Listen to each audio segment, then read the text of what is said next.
So it's so tight back in the day.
Beautiful. Just wonderful. Oh, cool. I never noticed that. The VMU changes the logos whenever the screen changes. It has the Sega logo and the Sonic Team logo. And then it swaps to PSO. I wish that I could, like, show what's going on in my VMU, but the OBS plugin's not ready yet, so I can't do it. Sorry, guys. I kind of was waiting for that firmware to come out, but... you know, it is what it is, I guess. Anyway, welcome in, Vektor. Welcoming crew. Today is an unusual stream. I'm playing Phantasy Star Online version 2. I played this game several hours back in the day on the Dreamcast, and then I had a follow-up on the GameCube, but I don't think I have my GameCube save file anymore, unfortunately. So I opted to play on V2 for this, so that's why we're on Dreamcast, which actually is not that bad because I'm also using the VMU Pro. How's them apples? I've debated doing a new game, and I might still do it, but I want just so I could like remember like the introduction sequences and stuff like that, and the character making thing. But before I did that, I wanted to like continue with my existing save file and do, because I already have progress on it. Pretty sure I beat the easy difficulty, and I was in the middle of trying to get hard done. But I'm going to go back and do the difficulties already cleared so I can play some of the stages I want to play, because in particular the second stage has a boss that has my favorite track on the whole game. So I have to beat the area, the zone, and then I can go back and listen to the music for that particular boss. So I want to share that at least with you, and then after we do that, if we got time, I'll play... I'll do the create a character thing and showcase that. So anyway, appreciate you guys hanging out. Let's go ahead and get started here. Level 48 Humar. I got one of the worst crests. Based on what you enter, the information you enter, you get a different crest, but each crest has a different effect. I got the crest that was focused on Meseta, which is just money, which is by far in terms of drops, getting increased money is worth nothing in the grand scheme of things. I wish I could play online mode, but can't do it anymore. All the servers are dead. Although you could, if I had a bunch of hardware which I don't have, and connect to fan-run servers. But we're not doing that today. Yeah, so I was on normal. I cleared the game on normal on this save file. I was about halfway through hard. The game does get hard when you're solo. I was playing with people online at this point, but since I can't play online anymore, it's very difficult solo. So we're just gonna kick it back to normal. When you're on this loading screen, you can move the little star around with your joystick. Yes, this is my original save file from 2002, so you guys are seeing a blast from the past. One of the cool things you could do when you're out here is you can type out stuff by hitting the Y key. And you can even change characters. So let's just type out LOL, like I was doing. I think I just have to hit the button again, right? Or is it just, it's not start, is it? Surprised they didn't get sued for that loading screen. Yeah, it's not a load, it's not a thing. There you go. Hello, suppression. Look, gaze upon the year 2002. This is peak 2002. This is a viewer request from Vektor.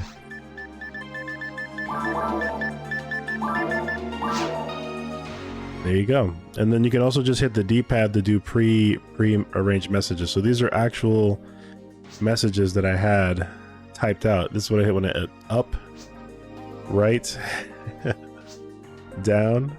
I can't type fast. I have no keyboard. This is actually true at the time, but now I have a keyboard, which I probably should have broken out the keyboard for this. I can actually type now.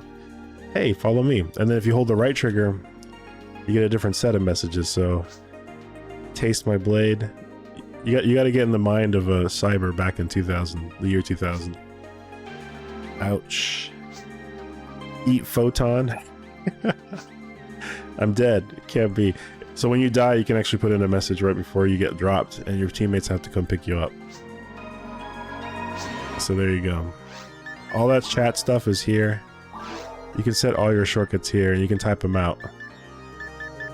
If I had a keyboard, I could do the F1 keys for all this stuff, but I don't have my keyboard hooked up right now, so... And I never... When I was playing this game at the time, I didn't have a Dreamcast keyboard, so I do now. I could go back and do it, but I'm not going to bother with that. Also, you could do symbol chats, which is pretty cool. These are like... So the little thing on the right is made of pre-made symbols, and some of the stuff that people made was hilarious. But you just pick your symbols to explain what you need to do. Like, for example, I made this... Whenever I needed to go use the bathroom, I would send this symbol to let people know that I have to go poop. And you can change things around. That was one of the cool things you could do. Right? You could send these little symbols around to people to let them know. The Japanese players really like these when I was playing back in the day when I played with Japanese folks, because these are like, you know, there's not words, right? It's just pictures. So the pictures would often explain pretty well what you're trying to do. This is my guild card. You could send your card to people. So that way people, whenever you're trying to join up on folks, you could send them a card real quick. And let them know, hey, you know, I'm so-and-so, and I thought I was very valuable, even though I was a yellow bows. Yellow bows, like I said, is like one of the worst classes, or one of the worst cards you can get.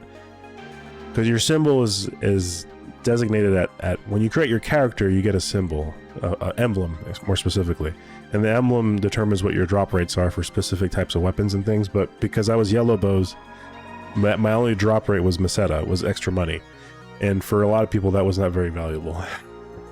People were looking specifically like emblems that could give them better rods or better guns or something like that. I never saved any cards, unfortunately, and I never saved any people. And then you could send mails to people that you actually had cards for, right? So you trade a card, you get a card from another player, you can send them a message. So it keeps track of all the logs. Hey, what's up, Durf Sonic? Welcome in. I'm trying to remember how I sent the symbols.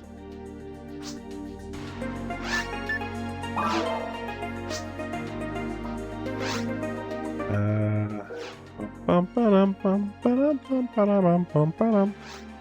other stuff? So I usually when I go on the planet, I carry light stuff. I have a sword on this character, but I also keep that thing on me. I keep my strap ready, just in case.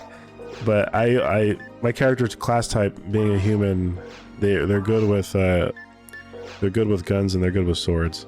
And then this is my buddy here, my mag. I have 2 different mags. Each mag has a different set of abilities. This one I was in the middle of training. It's only level 63, so that I keep it on to level up whenever I'm hitting stuff. This one was maxed out, and the synchro was 115%. This is the first. Well, it's an online game, so of course. I raised this one for IQ, so that I can do a lot of magical attacks, and these are the abilities that I gave it. The 3.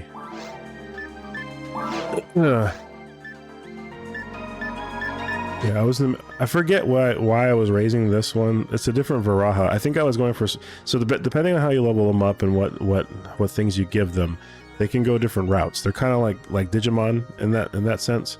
So depending on how you raise them, they'll turn into different forms. But Varaha was the one I ended up on this one.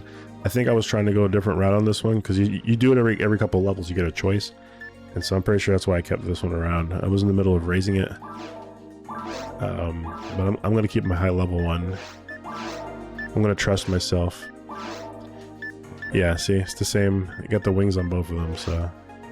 Yeah, there was a time where the original game was hacked pretty badly. There was a whole Null, for example. There's an NPC called Null, NOL, and some hackers figured out how to use her to like delete people's accounts and stuff.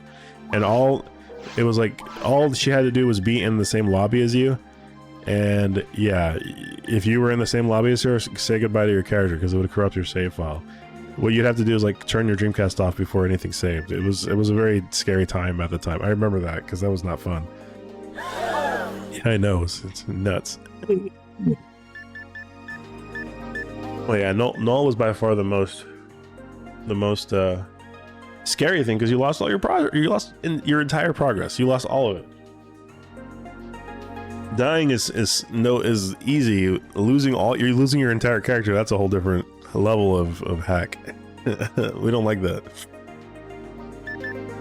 I'm carrying pretty. I don't expect to have anything picked up pretty decent when I go on there. Hey, what's up, PK? Welcome in. I'm just trying to check with my heavy attack, strong attack. I got Resta for my life, Die Fluid for my magic, and then a couple of magic spells. The Stray Pixel's back? Which one? Are you sure? I don't see it. Actually, you know what? I should probably be on the other sequence anyway. Let me go back to the other sequence.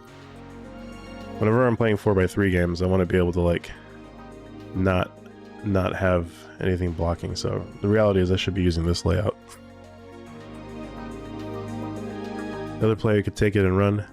Yeah, they would just take your stuff, yeah. But again, like, that's fine, but I would rather lose a weapon than my entire character in like 200 hours of game. That would suck. I didn't have Majid. And I don't think you can learn Majid unless you're the spell casting type. So that's like supposed to be like the strongest attack.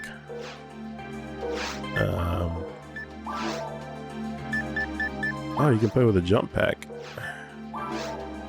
And you can auto disconnect. Messages were very fast. L camera, R action menu. Yep, that's for sure. And fixed. You can't see it on this screen. The other one, there's a stray pixel. Alright, well, I believe you. I'll have to look at it again and see that, make sure that my things are not messed up. I think that's all the menu. Well, yeah, if you think about it, Durf, the whole reason why they made a version 2 was because version 1 was buggy. That's exactly why. They said they added a couple quests and things, and they added an extra difficulty level, which is true, but the reality was they needed a bug fix, and that was the easiest way to do it.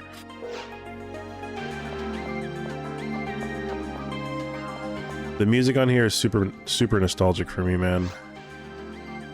Here you can do like little side quests, right? And the more progress you get from the game, the more access to quests you have. And then they had download quests. I tried to get download quests to work on here, but you have to have an internet connection to download the quest, and then you have to actually register it to your console. If you're playing PSO version 1, you don't have to register anything.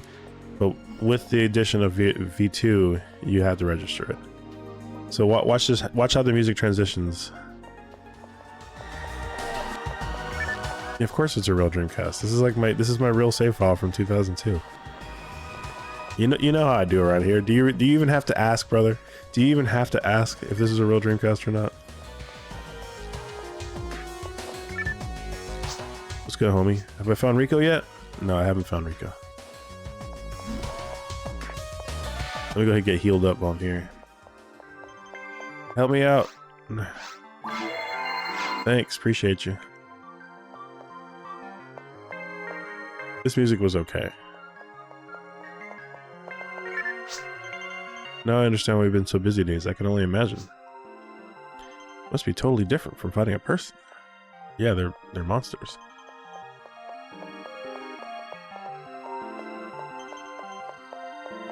You didn't really spend a whole lot of time in here.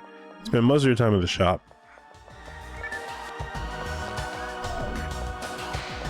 The character's feet are huge, yeah. That's how it reflects by real life. Let me see what's in the check room. Oh yeah, if you die with Meseta, you die in real life. that's not true, but... What do I have in here? Oh, I got a Kiko's frying pan. That's a quest item. I forgot about that.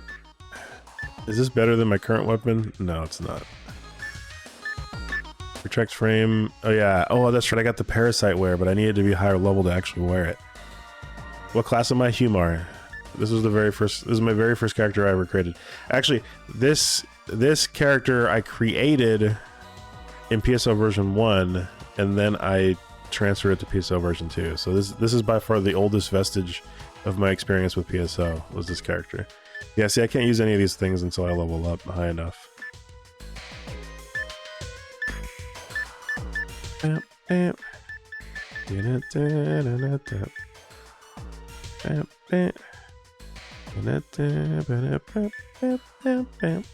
bam. Oh, I got scape dolls. Scape dolls are good. If you die, you live again, baby. So I have a bunch of these. And then these I was saving these for a, you always save these grinder abilities because they like raise the stat of whatever thing you got, whatever weapon you've got. So you always hold on to these until you get better weapons. The Book of Katana.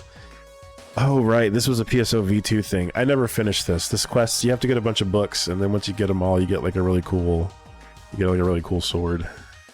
Look at that, the Book of Project Katana. There it is, baby.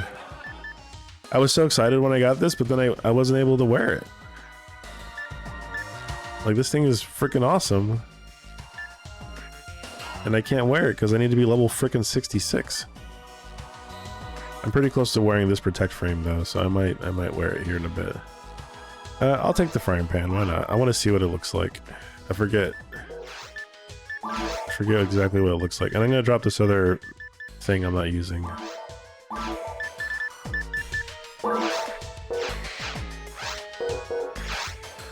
Okay, let me see this. Shall we... Alright, so these are like this... Oh, okay, these are like a bunch of like default things. So the thing about these default ones is that when you hit them, it would translate them automatically to a different language. So that message, those pre-made messages are cool if you're playing with Japanese players. And trust me, I use those a lot. Kiko's frying pan. Alright, we'll see what that looks like when I land on the thing. Oh, yeah, Soniti. I think I had one before, but then I got rid of it. Or rather, I think I got the Soniti one on the GameCube version. I got nothing unknown, buddy. Now this was the song. This track right here. I did a PowerPoint presentation in Spanish class in like middle school, and I used this song. This was the song I used for it. All sorts of stuff. Oh, there's a mono grinder. Let's go ahead and buy that. You don't. Whenever you see a mono grinder in there, you should buy it. The inventory changes.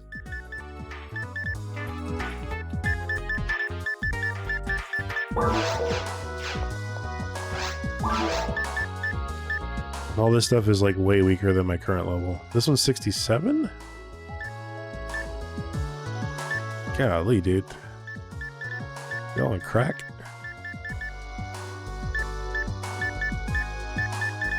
I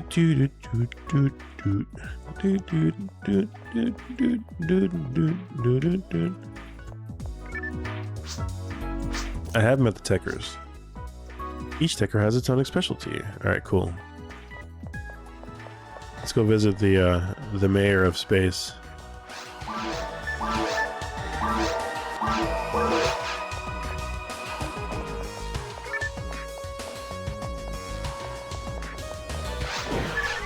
The principal.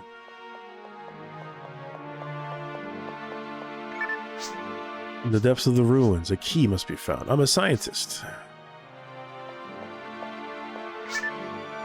I studied the data from the ruins to confirm that it was another civilization. Alright, this is the guy. This is the big boss. He's the one that every time you clear an area, he'll come back and tell you where to go next. Undiscovered monsters also exist.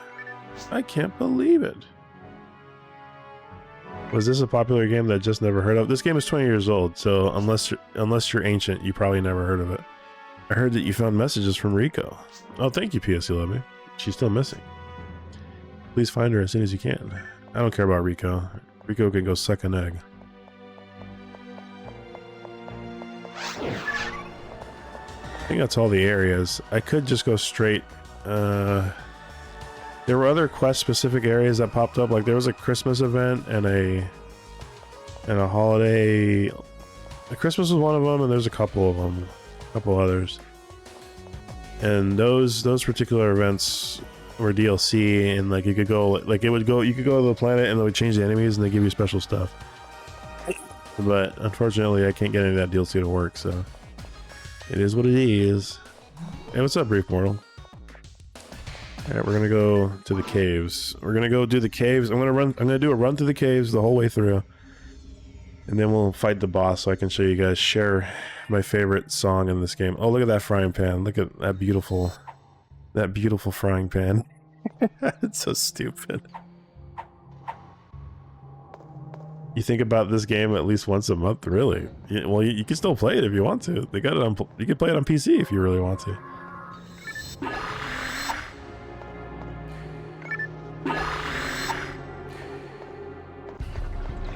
Yeah, you just play it on BB. I played BB a lot, actually.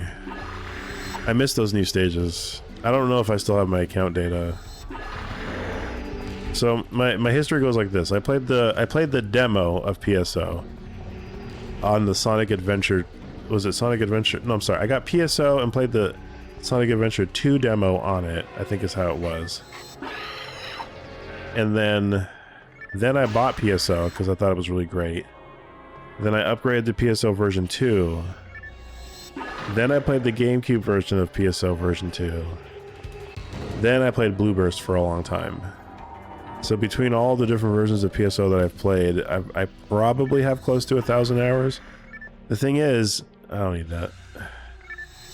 The thing is, I don't have any of those save files anymore. I was paying for a subscription to Blueburst for a while. And I don't know that Sega still has those save files.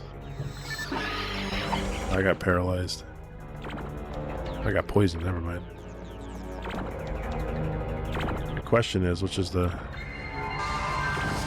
I think poison just goes away after a while. I'm OP because I'm playing on the easy difficulty. I should be on hard right now, right? But I'm on the second level of the normal difficulty with a character that's pretty much leveled for hard.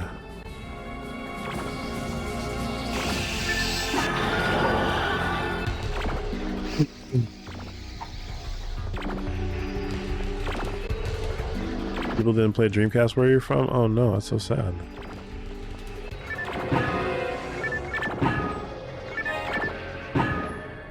We always get the money. PSO2 hit right as I stopped gaming as hard. So my brother played PSO2. Actually, he played PSO Universe for a while. The one on Xbox 360.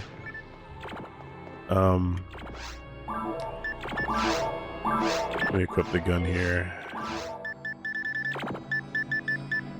Fine. And I saw him, I like lived vicariously through playing him on the Xbox 360 one, and then he insisted on playing the other one, the one on PSP that eventually came out on Vita and then now is PSO2. I think I would have played PSO2, I believe. The issue was it just took forever for it to officially come out in America. Sega was so insistent on making it Japan only for the longest time, and I missed so much progress on it and so many of the events. I'm like, man, just forget it. I'm not gonna bother with it. Now it's available officially, like you can play it, but the reality is like, yeah, I'm too old for it, and the game has changed like way too much. It's not quite. I understand it has to evolve or else it's gonna die. Like, I get that. But, you know. Oh, come on, bro.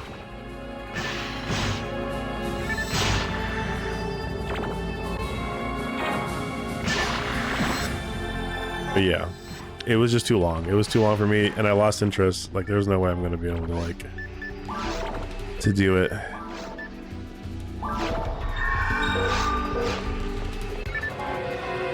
Die fluid. Why not?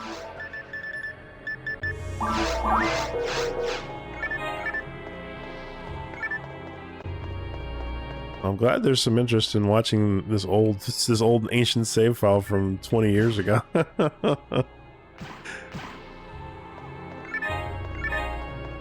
I appreciate you got some fans in the chat.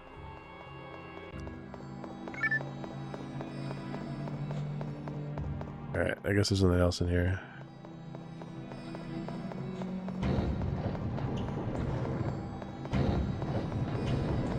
But yeah, to circle back to the question from what's his face in the chat. From Dual Revolvers. This was an MMO on a console, right? Which wasn't that often a thing that you saw. Hold on, I thought there was a way I could... Yeah, there it goes. You didn't often see MMOs on console, you know, at least at this time. So it was kind of revolutionary. In retrospect, obviously it's very simple. Like, we can see that, right? The game ain't all that complicated in the way, but it was a rarity to play with Japanese players in real time across the world. Ooh, I got a power mat. And the fact that PSO is still around is a testament to the popularity, but I think people in America liked it a lot, and then Sega said no more in America. They just stopped giving it a chance. Yeah, and that's the thing, like, people play this on frickin' dial-up, of all things. Oh my god. I should probably just, like, make it... Oh, I got Monomate. I got all sorts of stuff here. I don't have to imagine. I did it. I remember playing dial-up. I still have my original modem. I played around with the idea of, like, yeah, what would it be like if I got a modem and, like, I could play again online? But it's like, yeah, I really don't see myself going back. So for those who aren't aware, here is my loose way of playing games that I've played before. If the game is a narrative game, I'm good for a single playthrough. Like, if it's a single player, story-based, story-driven game where there's lots of events and it takes a lot of time to get to the end, I will play your game one time all the way through. You know, assuming that I'm, like, invested and all that other stuff. But I will very, very rarely, especially when it comes to RPGs, go back and play a game that I've played before. The only exception being if it's like a completely new remade version or a remaster that like considerably changes like how the game is played or how the game looks. In those cases, I will consider it. But if we're talking like I played through, I don't know, Final Fantasy VII, that's a great example. Some people go back and play Final Fantasy VII a ton of times. I beat it once. I remembered it. I enjoyed the experience. I don't have to go back and play it. I will not go back and play a game like that again. And that also goes for like visual novel games or things like that. There are only a very rare few exceptions where I've decided to go back and play something, and it usually almost always involves either I'm going to stream it because there's something special about it, I want to talk about it, or I want to show my wife. To show her some vestige of my childhood and explain to me like, hey, check this out. The biggest example that comes to mind is Mother 3, right? When I've gotten what I needed out of a game and the excitement that I've gotten out of a game, I'm pretty much guaranteed I'm not going to come back to it. And PSO is one of those games. Especially PSO is one of those games because I played it on multiple consoles and multiple things, right? And each time that I played it, there was something new about it, right? But I don't see myself like actually going out of my way to get a Dream Pie and a modem and like find a way to hook up my Dreamcast to the internet again so I could play with a lobby of like 12 people. I'm not going to do that, you know. It's just not. There's too many games to play and I don't have that much time left. You put yourself through retro games? Well, that's the thing. I'm not even saying retro games. Expedition 33 is a recent example. I played through Expedition 33. I did all of the stuff that I could at the game at launch. I'm not going to play it again. I've already heard stories that they're talking about making a DLC for it. I'm done. I'm happy with that game. I don't need to play it again. And that game for me is probably Game of the Year this year. Right? So, I'm not going to do it. That's a more recent example for those who need the context, right? Your next... I'm not going to play Ace Attorney. I'm not gonna. Because you not listen to a single freaking word I said. First of all, I can't even play that online. I don't own the game, other than like on 3DS. I don't have any way of doing that. So no, sorry. I can only stream what I got. Here's this. I'll play Ace Attorney if you pay for my modification on my 3DS so I can stream from it. How about that? Yeah, and that's why I wait on games now, because I don't trust developers to not release patches for stuff.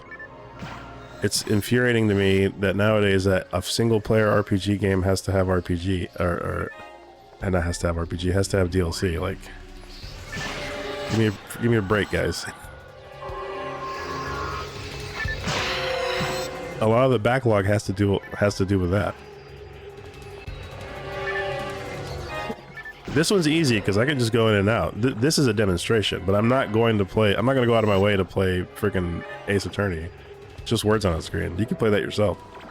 And again, I have no way of streaming it, so it's a moot point.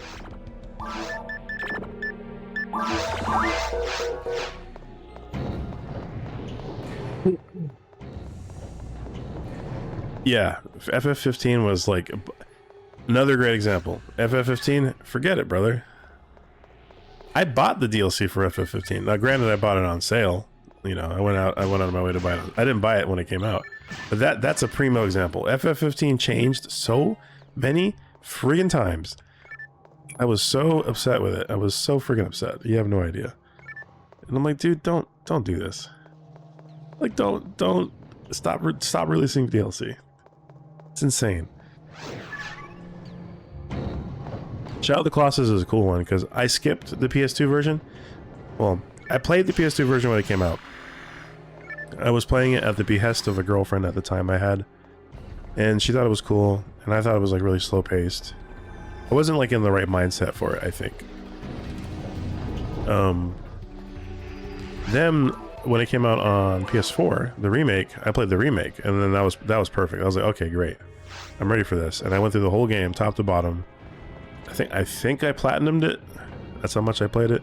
And I'm happy with that. Shadow of the Colossus, I waited.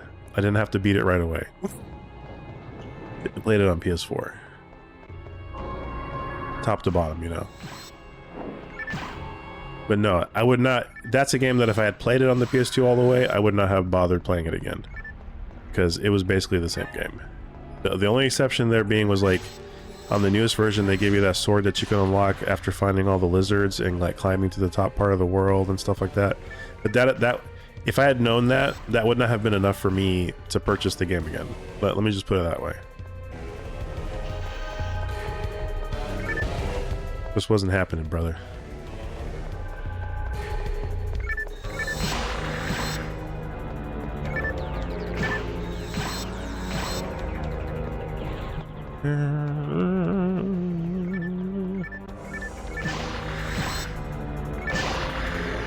But yeah, there's a lot of games. It's just I don't feel good replaying the same game again, unless there's unless there's something added of value. Because I know that I don't know if anybody else can relate, but I just have this constant nagging feeling in the back of my mind. It's like, why are you playing this? You could be playing something else. And so I decided, I think it was probably about like 15 years ago that I first decided this rule, that I made this rule for myself. And it's been working, right? Because my coverage of like games has become wider. I have a wider berth of what stuff I can play. Yeah, because there was always something new to play, right? I'm gonna take it that you did not play Destiny. And in fact, I'm gonna take a guess and assume that you haven't played any type of game for that long. Especially with a group of regular friends. Because if you haven't played a game for that long, then I don't think you can understand the phenomenon I'm about to describe. But I'm going to try to. Whenever live service games started being a thing, I don't know how many of you guys can relate, but for me, I can only speak for myself. Live service games are not all bad games. They might be bad games in the sense of they take up all your time, and they're not, you know, they may be they may have like a level of like monetary draw that keeps you addicted to them.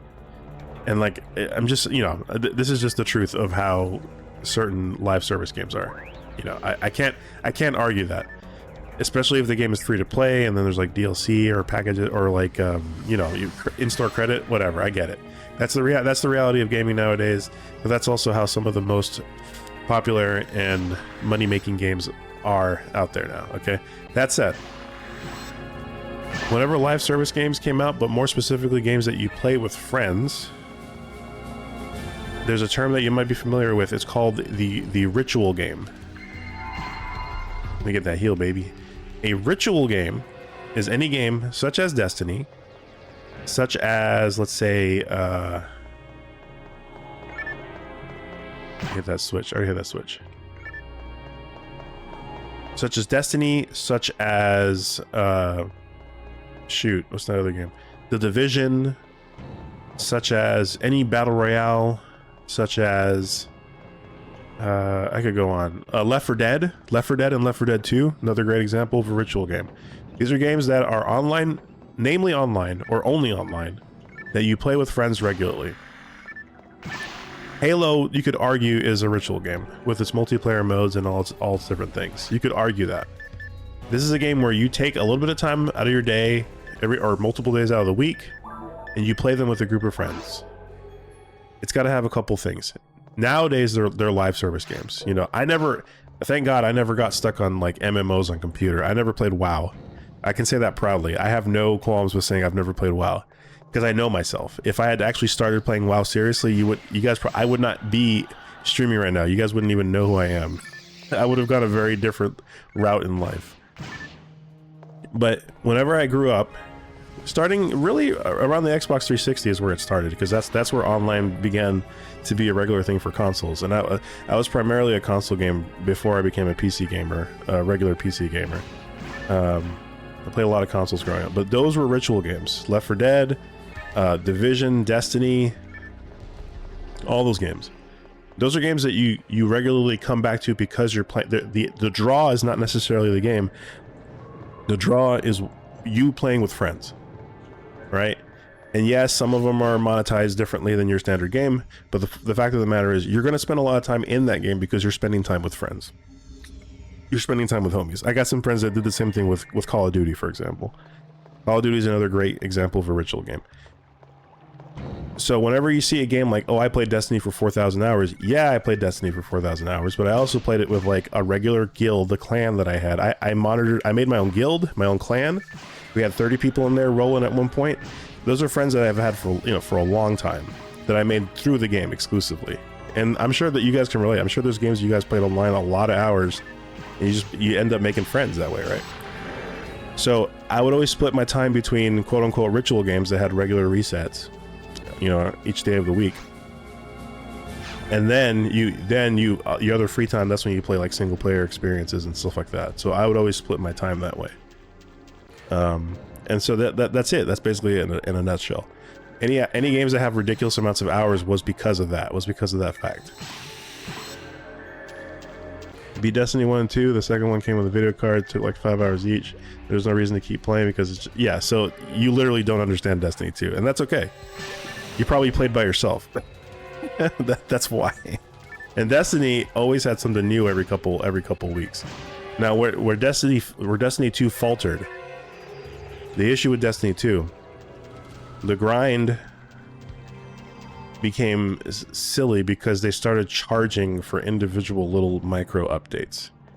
And I guess it was a mandate of Activision or EA. Somebody that was not Bungie was pulling the strings and telling them to monetize it a certain way. And that's when things got like, I just couldn't stand for it anymore. But yeah, the fact that you think you can beat Destiny 2 says a lot about your knowledge about how that game works. You don't beat Destiny 2, brother. You keep getting the loot until you get the higher level stuff and you keep moving, brother. Keep playing with your friends. You do raids. There's no beating Destiny. You don't actually beat it. And the draw is, you know, the regular sessions with your friends, right? Getting a group of 6 people together, doing raids. Raids are some of the most mechanically impressive and engaging things I've ever done in video game, period. Stop. Like period, flat stop. Raids in Destiny 2, and were specifically Destiny 1. Destiny 2 raids, I only did like 2 or 3 of them before I was out, but I did all of them in Destiny like the days that they came out. And the raids were always satisfying. It was like it was like group puzzle solving. It was like I remember the first time we did the Crota raid on Destiny 2, and we spent the better part of 8 hours as a group trying to become world first. We eventually beat it, but I think 3 other squads got ahead of us before we were able to complete it. Like that was the level that I was engaged with it. But I can't. PSO is an early example of what I'm trying to describe in terms of like it's a ritual game. But the thing is, back then it was way more expensive to play this game because, you know, it was on the freaking modem. And even with there was a free internet service called Net Zero. Like I went out of my way to figure out how to use that to connect it to my Dreamcast and get me online. And I did that. Like I figured it out. But I only had one phone line in my house at the time, and we didn't really get broadband until many years after this game was a thing. So it's not like I could regularly play this game for super long times. Like my time playing was regulated to like nighttime, really. Nighttime when everyone was asleep. Yeah, live service games nowadays if you get caught on one, I apologize. If you're having fun, I'm happy for you, but really you gotta rethink what you're doing. I figured out some way to use Net Zero to connect my Dreamcast to the internet. There was like some silly proxy thing I had to do with one of my modems at the time. If a game rolls credits, yeah, sorry brother, you're wrong. That just tells me how much time you spent on it. You didn't spend any time on it at all. But it's okay, I don't blame you. You gotta move on to the next one. If you don't treat games like rituals, then yeah, you're just gonna move on to the next game. I get it. You tend to drop games a lot quicker than I can. Which is fine. Like I'm not trying to be judgmental at all. I'm just that's just the ask yourself to hit you with a technique or a gun. That's just how it is, man. You know, some people are interested in like that type of stuff, and some people just want to play single player games and move on to the next.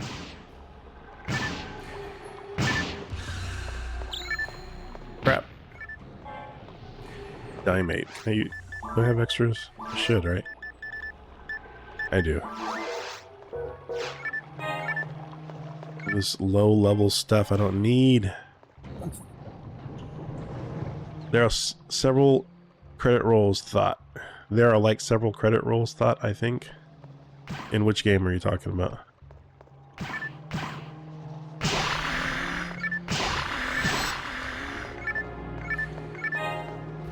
Once I saw the game was about playing the same levels and over again. Yeah, I mean, that is a dungeon. That is a dungeon. What was it called? Not dungeon. It's what's the term they use? Dungeon looter? There's a term for it. Shooter looter? Destiny was a shooter looter. That's the term that they used. It's like Diablo, right? Diablo, you got to get stronger and stronger and keep moving forward and forward, and you get stronger over time. But Destiny was that, but as an FPS. With the same gun feel that we know them for, that we love Bungie for. Yeah, but see, the Vektor is treating massively multiplayer online games as single player experiences. Like he's not playing the game as an MMO. He's playing the game as a single player experience, getting to the end and then moving on, right? Which, that's fine, you could do that. They have a single player mode specifically for that reason. But I think most people would agree that if you're going online to play a video game, you know, you're trying to play it with people, get the expansions. It's all about how invested you are in the game. If you don't find anything good about the game after you've quote-unquote beat it, then why should you keep playing it, right? That's another thing I've gotten used to. Because of my experience playing games like Destiny that take several thousand hours to play through, or rather I spent several thousand hours of time to play through, it just got to the point where it's like, okay, I have to make a choice here. I gotta move on with my life. I just got to. And that's why, you know, I come to the conclusion where, like, yes, that's why I'm not going to replay games. You know, seriously get back into games that I've already spent a lot of time on, because there's lots of play out there. There's a lot of games to play out there, for sure. You don't have to stick with the same stuff. I encourage people to try independent games. I encourage people just to try new games. You don't even have to play live service games, really. If you find one that you like, you know, play them with friends that you might get more invested. But the reality is, yeah, just play. See, what's interesting about online gaming nowadays, there's a derogatory term, and I'm sure you guys have heard it before. In fact, I'm pretty sure that, are you still working on that game, Brief Mortal, by the way? Are you still, I'm not trying to air out your laundry, but if you're still in the chat, Brief Mortal, are you still working on your game? Anyway, I was about to say, there is a aspect of games that you play with friends, but the stakes are low. And they tend to be goofy games, like goofy premises, where a bunch of people are just doing like silly physics-based juggling or just like goofy activities. Like Peak. Peak is a good example. Peak is a game where you climb a mountain and you do it with friends and you're in a lobby and you like laugh. Or Repo. Repo's another one. Basic premise, you're just trying to go into a spot to take stuff out of a cave and get out. But all the characters are goofy and it's really funny. Or is it Phantasmagoria? The one where like you're in a house trying to like talk to ghosts and stuff, but you do it with a group of people. That game, that type of game has gotten a genreification that's called friend slop. You guys familiar with friend slop? You ever heard that term? I think it's kind of derogatory. I don't think a game has to be friend slop. It has to be labeled that. If the game is fun, you can just play with your friends, then you should just do that. But there seems to be a lot more of that lately. There's a lot more friend sloppy titles where the fun is in something goofy and just things you can use to pass the time with friends that really don't really have any stakes to them. Meanwhile, a live service game that's a ritual game may have challenges that are intended for you to get better at them over time, or to either level up to achieve, or to organize so that you can do things a very specific, precise way. Those are the types of games that I consider ritual games. The thing that brings them together is the fact that you're playing them with the same group of people, but the stakes are different between the two types of games. Ooh, we found the obelisk. What's this? Oh, great.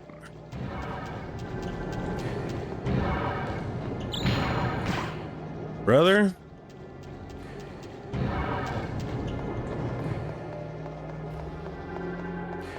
Helldivers is not a game that I got into, even though that game was the bee's knees for like 12 minutes.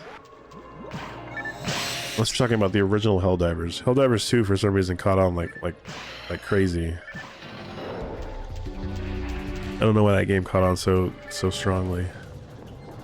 I like how you can tell that there's going to be boxes behind there because you can already hear the lock-on sounds, even though the door's not open yet. Ooh, another telepipe. I can get out for free.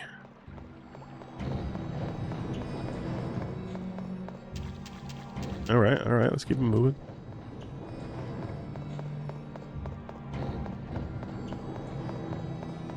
Where was the spot with the heel?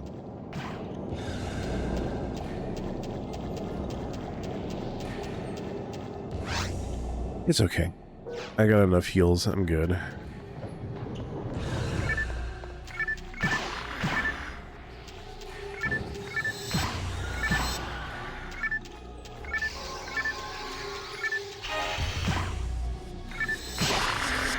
Ooh, we got gill sharks.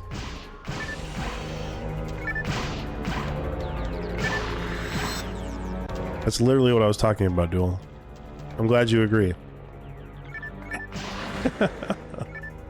I take it that you don't invite Duel, or you don't invite Vektor to that type of game.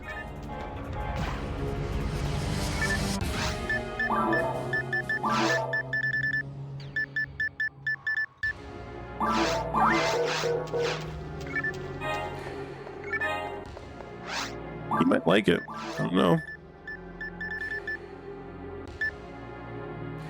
I gotta sort. You can't sort the items, right?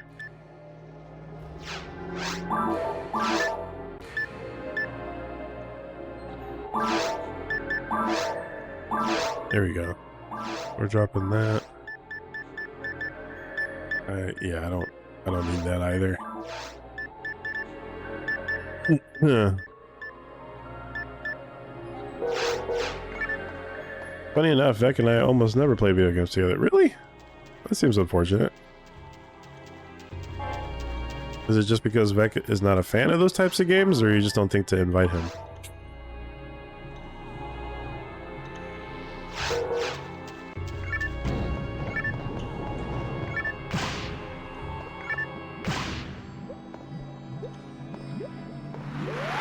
These guys always skeeved me out, these boy Philly slime characters.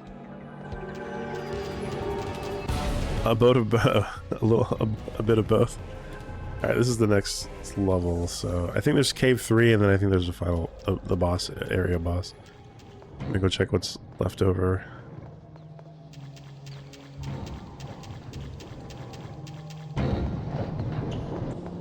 Oh, it's open. No, it's not open.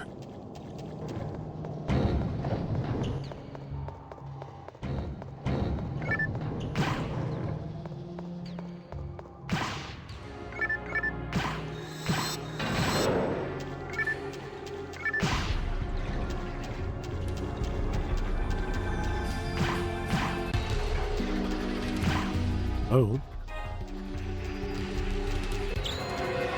Hey, wait, I had trap vision. Wait, what?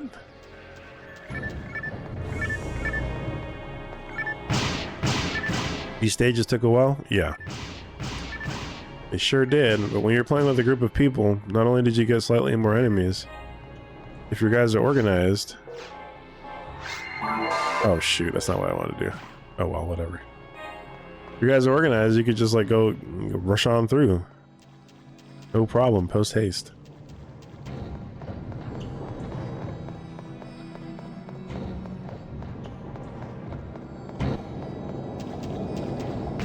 I don't remember how I'm supposed to activate these things. Oh yeah, that's a good point, huh? Sorry, Mag. Forgot to feed you. I want to give him a moon atomizer. Well, I really don't need to because he's level. Yeah, I don't want to lower my synchro, his IQ with that. Yeah, I'm lowering my synchro by doing that. He's already maxed out, so I don't really need to feed him anything else.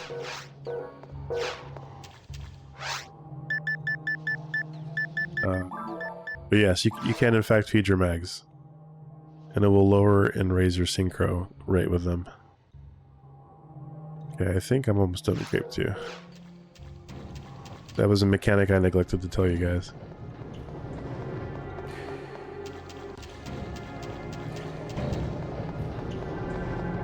That's kind of why I was raising another mag, I think. You can only feed them so many times until they're not... Like they're on a timer. You feed them until to a certain point, and then you can keep feeding them afterwards. Like after like a couple minutes or something.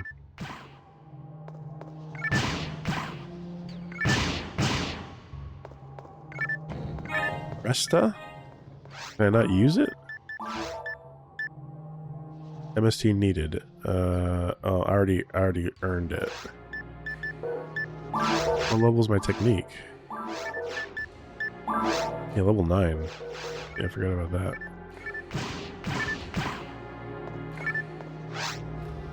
Hand arms are a little tricky.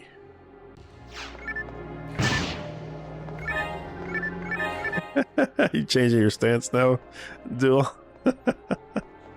Yeah. I was generic with the term live service, but like there's lots of different types of online games.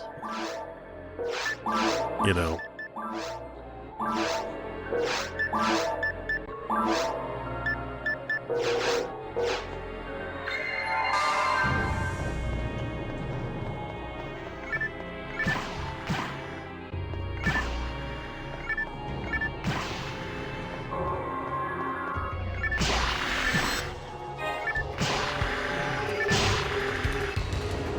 Should have been a ranger.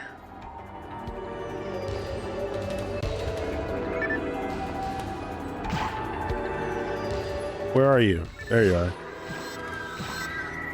Excuse me, weirdo.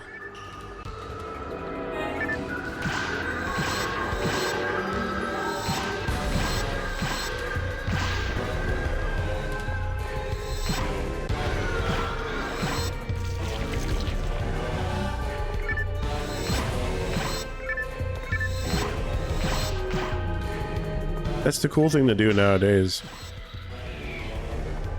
Hate a game and like it too.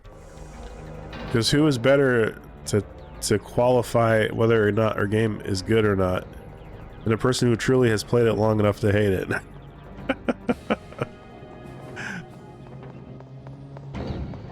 It's just how it is, man. That always tickles me. I was talking to my friend about that. It's like I think the games that are... I think whenever you see a person that's on like Steam, and they leave a review after playing a game for like 10,000 hours, and then they leave a review and it's like a negative review, like that's my favorite type of review, because it's just like, played 10,000 hours, hated it, can't recommend. That makes me laugh every single time.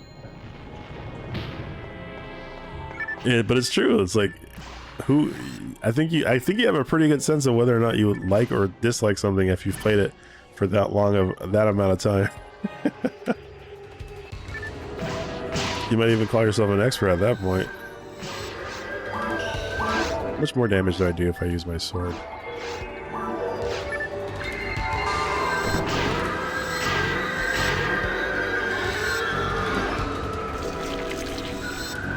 A little bit more, but not much.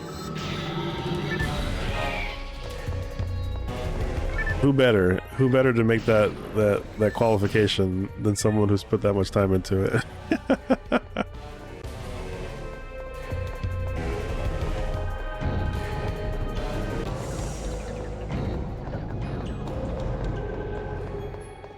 I forgot about the dual arm enemies. Brand.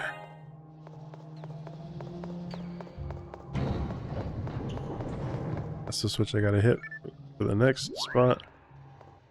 I'm trying to get a bunch of crap I don't need. Beast minus. Don't need that. Don't need that. I'm gonna keep the atomizer. Well, it's not for me. I can feed that to my mag. The mono grinder. This I could just use.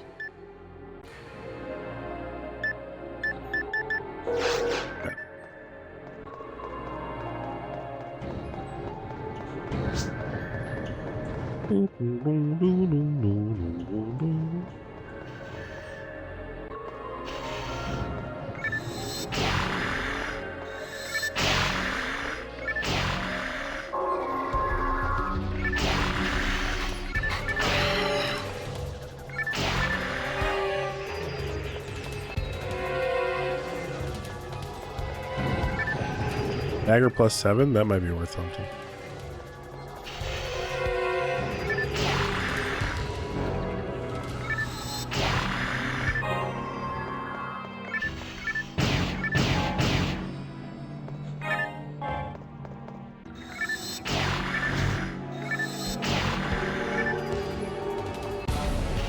Anytime we play a Nintendo game?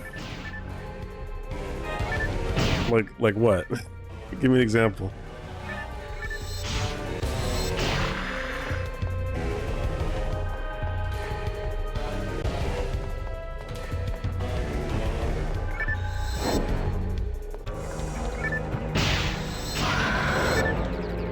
Oh, I didn't one-shot the enemy.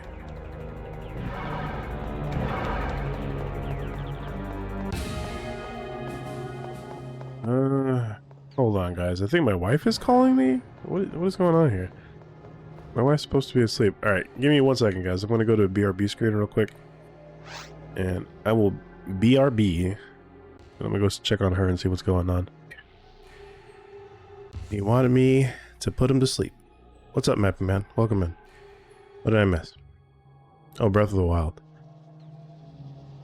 Did you see that thing I tagged you in, Mappy Man? Of that guy playing that song? I don't hate the blame itself, just the company behind it. I hate that Nintendo made such a fun game. Oh. I don't know about racist, but... Korean fried chicken? Depends on where, yeah. Depends where you go. I never heard of chimelier. Ogane Korean? What? Never heard of Ogane. Somebody say, oh yeah! This is the Dreamcast's version of a screensaver. It got dark all of a sudden. And now we back.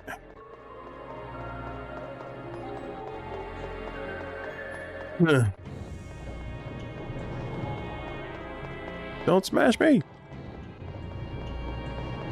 I think Mappy just popped in for like 2 seconds and then he left. He said, I'm done. I just want to drop my mouse in here and then I'm out. As Mappy's want to do.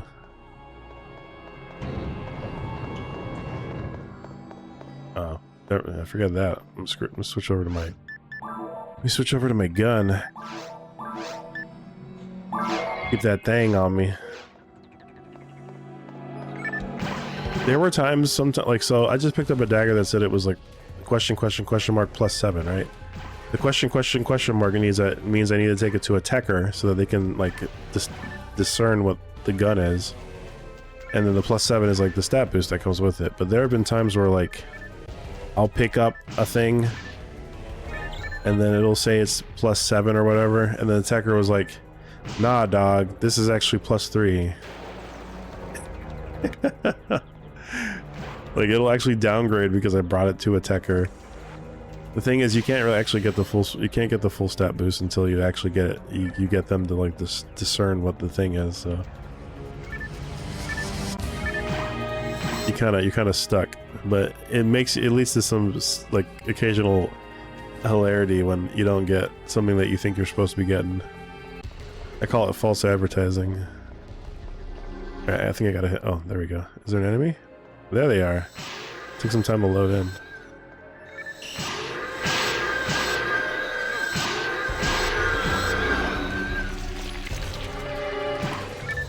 Yeah, I don't think you got the right type of Korean chicken. Have you never had Korean chicken before? Vektor? Korean chicken is supposed to be like a little bit sweet. You can get it spicy, of course. It's a lot of sauce. It's almost candied to a point. And the skin's very crunchy or crispy. Usually the sauce is what determines what it is. You don't have to get nuggets. Like, they do sell bone-in Korean chicken, and like, I think that's like if you're gonna get Korean chicken, that's the far superior type, is the bone-in stuff. Not to say that the boneless nuggets don't taste good, but if you're not really, in my opinion, you're not really having Korean chicken until you've had bone-in Korean chicken.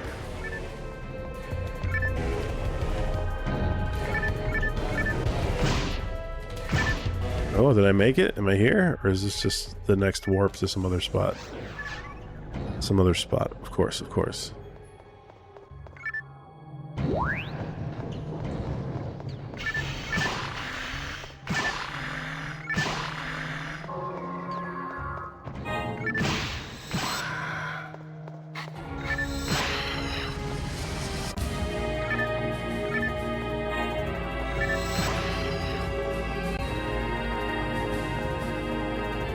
Okay, where do I go from here? Oh, back to that room. To the right. Is there another big boy? Come out.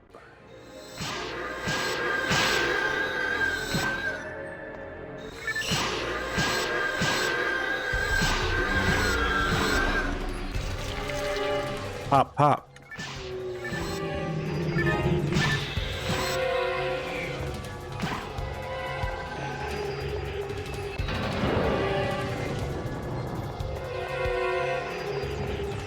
I guess we're going south now. Southbound. Hit the switch. I'm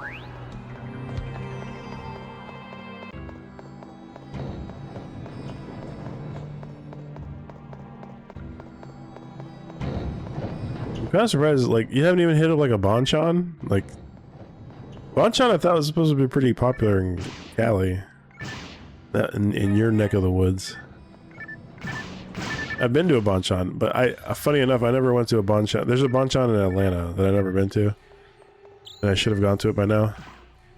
I ended up, my first time going to Bonchon was actually like in Taiwan. It was great. It was fantastic. Really good chicken, but it was in Taiwan, so I was like, I don't feel like I got the Americanized experience. because I didn't go to one stateside, right? I went to one in Taiwan, so you could argue there was like there may be a difference there that I cannot discern because I haven't had the quote-unquote original. But then again, if I go by that logic, I've never been to a Bonchon in Korea, so can I really say that? Can I really say I've had the true thing? Duel, you sound like the coolest guy, man. How come some of your cool hasn't rubbed off on Vektor? You're out here playing like multiplayer games. You're going to Bonchon. Meanwhile, Vektor paid $15 for some chicken nuggets at a food truck, it sounds like, at a pop-up, and he's regretting every minute of it.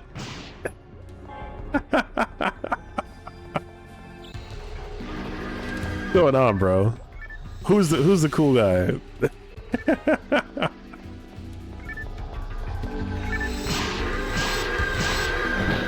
We gotta get Vektor up to speed, bro.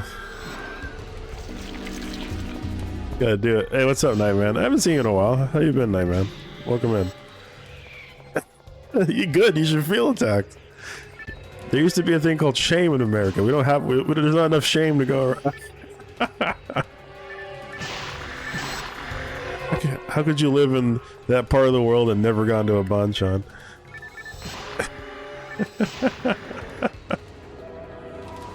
I think my closest Bonchon is like 30 minutes away. Yeah, like As far as I understand, they're pretty prevalent on the West Coast. Like, there's a lot of them over there. That's what I've been told. I don't know how frequent they are, but I've, you know, in terms of like where they are in the United States, it sounds like there's a lot over there. Vec has very high standards for life and won't accept anything else. You're a cheap date. I don't know, Bonchan. I don't think Bonchan's that cheap. At least not what I pay in Taiwan. And Taiwan's known for cheap food. I think I paid the equivalent of like, I don't know, about $12 to $15 for like a bunch of their tenders and some of their tteokbokki fry things, which they have those over there.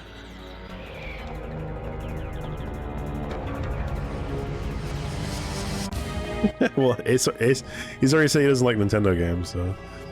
Although I guess Ace Attorney is not really a Nintendo game. I just played it on a Nintendo console first. I played it on a 3DS. You've never seen the Dreamcast version of this game? Just played the GameCube version? Yeah, the GameCube version was really an expansion of this one.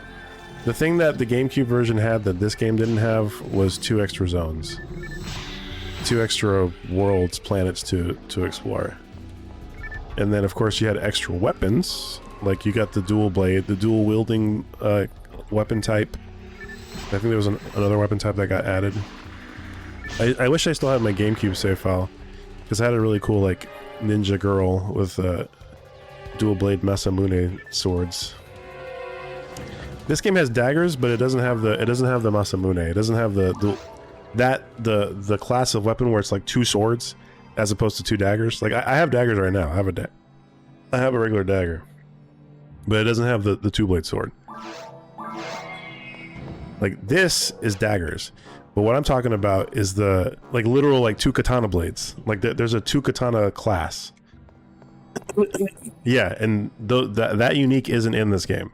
It doesn't drop in this game. I have one of those in my GameCube save, assuming I still have it, which I don't think I have anymore. But you couldn't get that in the Dreamcast. That weapon type doesn't exist in the Dreamcast game. That was one of the things they added for the GameCube version. Resist shock. I don't need any of this stuff.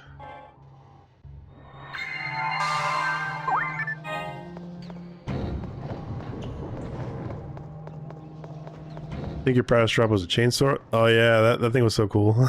I had a friend who had one of those.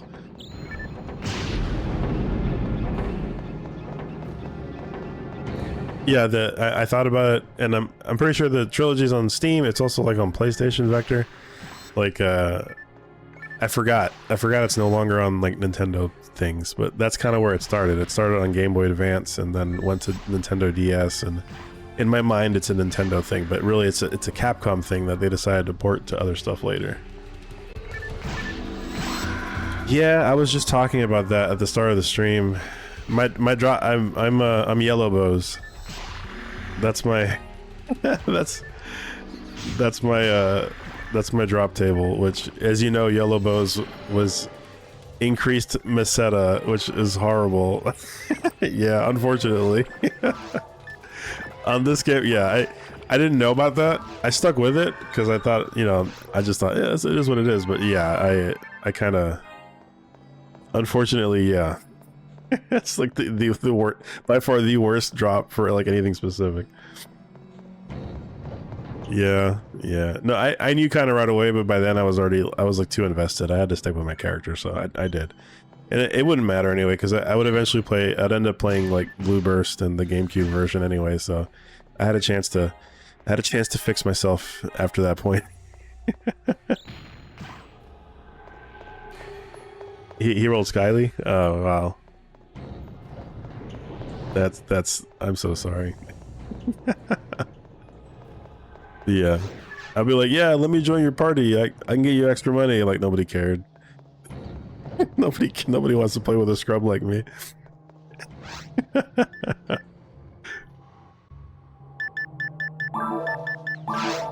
I knew it though. I wore it with pride. I will say that. I stuck to my guns, literally.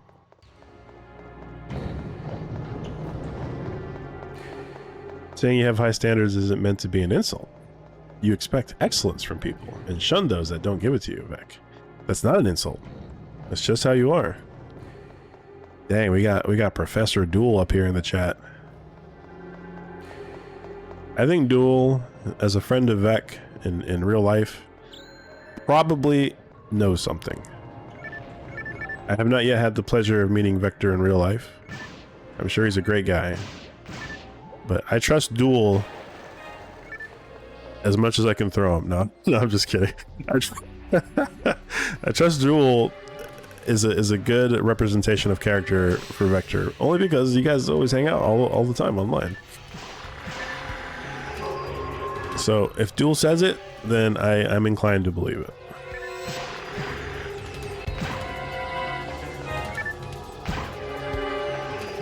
Ooh. The reason why I chose this stage, Nightman, was because I wanted to play the Devil Lee boss fight because it's my favorite song in the game. And I figured I might as well just go through the entirety of the cave to let everybody in on my favorite song. So that's why I'm here. And I'm playing it on easy because I can't solo my current level on the level where I'm at right now. The ultimate recovery item. Uh-oh. We got 2 back-to-back messages that got blocked by my mod. Has it really been 30 years? Jesus Christ, guys, we're old, man. We're dying. You took to call him Taco Del Mar. Taco Del Mar. Yeah, you guys doubled up on the bad word, I guess. I don't know. I saw it with my own eye. An animal metamorphed when it was pierced by a tentacle from that giant worm. Uh-oh. Were the monsters in the cave all changed by that giant worm? Yeah, it's my favorite track by far in the OST. You got me hyped. First time I heard it, I'm like, man, this song is cool. And then I got mad because I got destroyed by a stupid worm. It was still tight though. Just saying.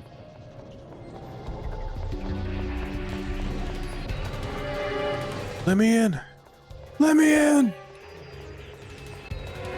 Do I have to kill the enemies?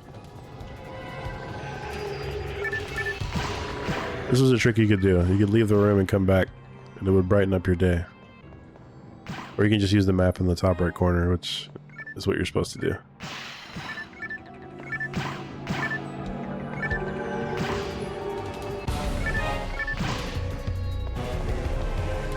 Turn on the light.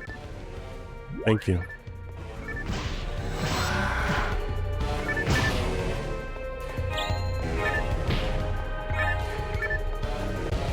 Okay.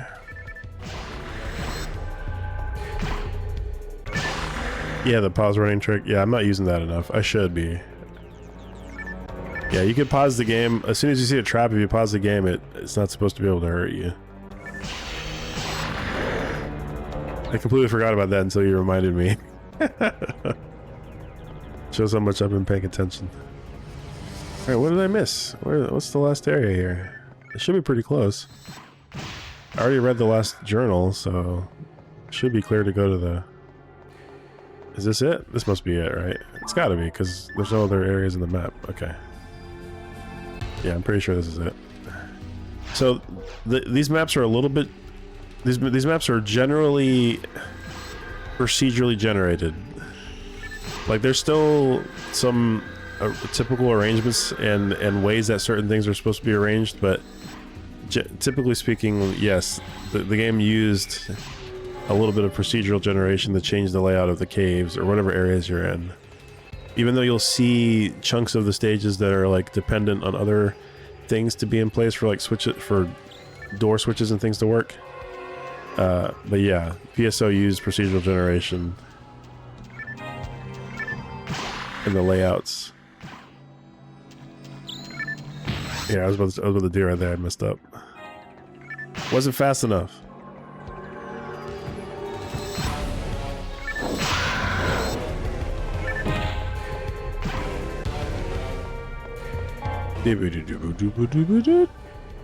It's less that it doesn't hurt you and more your character doesn't slow down. That's right, yeah. Just keep going.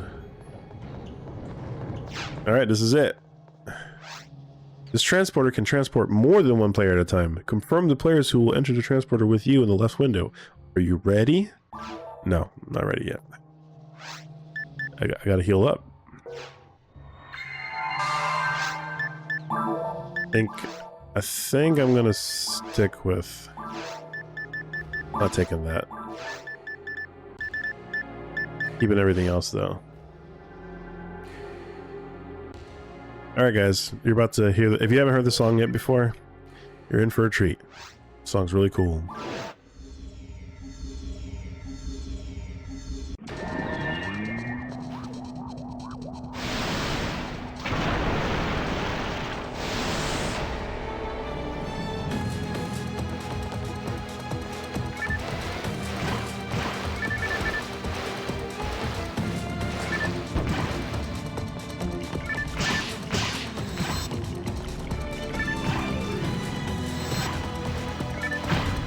Oh god.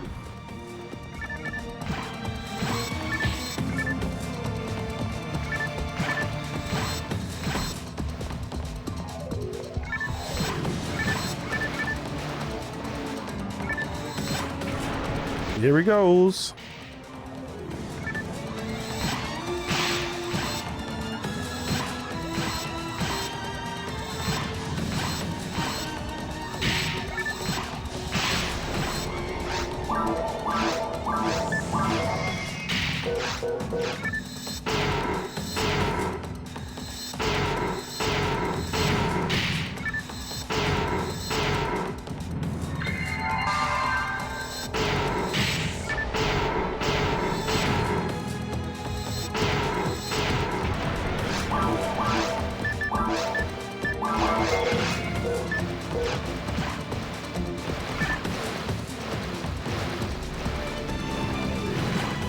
Yeah, they changed the loading screens between versions.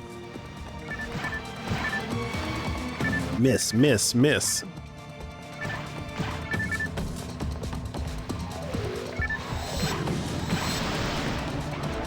Whoa!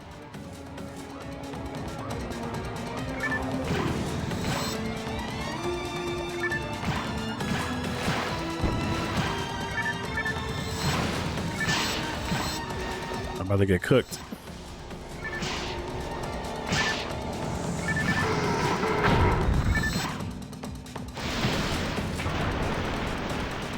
Yeah, this ain't the best fight for a hunter, unfortunately. I have to wait my turn.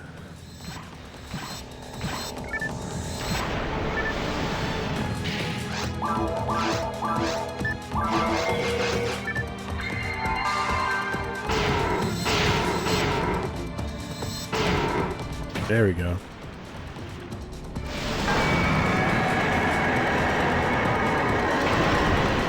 And that's why I'm playing on normal difficulty.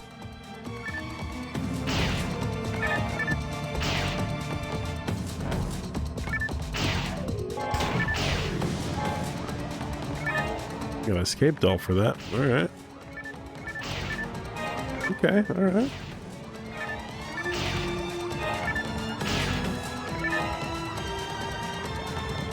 And a Dimate. So no rare drops. I got Parasite armor from him before, but I can't wear it until I'm high enough level on this character, so... No, R... So, if you do R... You can do, like... You can do magic spells, right? But I don't think you can swap. And I can do, So, the top button is, like, set to magic. And I think I might be able to switch what that shortcut is. But I can certainly pick, like, other... So I have two spells, right? I got this spell, and I got this spell. Those two are there for that. But it was like, I think it's possible to swap it, but like, yeah, it's just like, I don't even have that spell.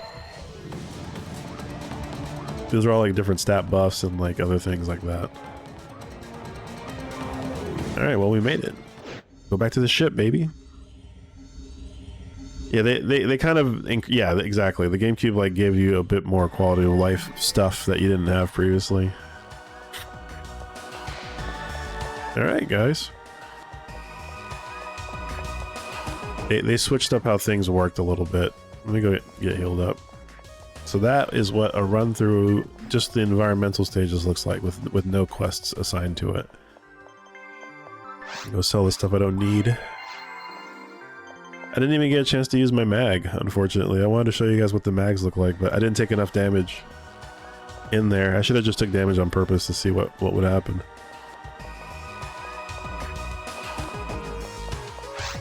Alright, so we're gonna drop off the frying pan, because I just brought that for giggles. A lot of fluid. Don't need all this stuff.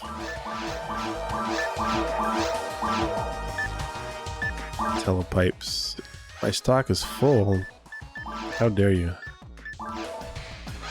Is it because of all my monogrinders? Alright. What do I got? Yeah, see, I got this. I got Parasite Wear. That was one of my rarest drops on this character. But I can't wear it because I'm not level 66.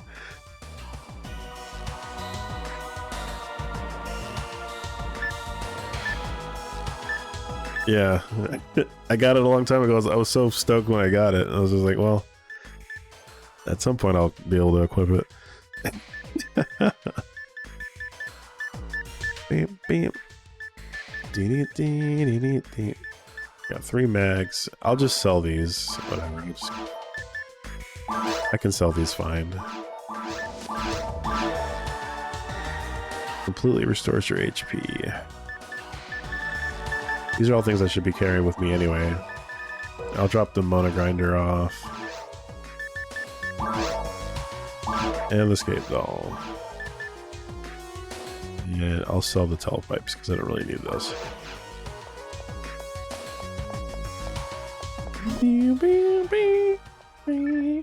I don't even know if anybody's even streaming this game. I'm gonna be honest with you. I doubt that people even know that this game exists. Sell telepipe.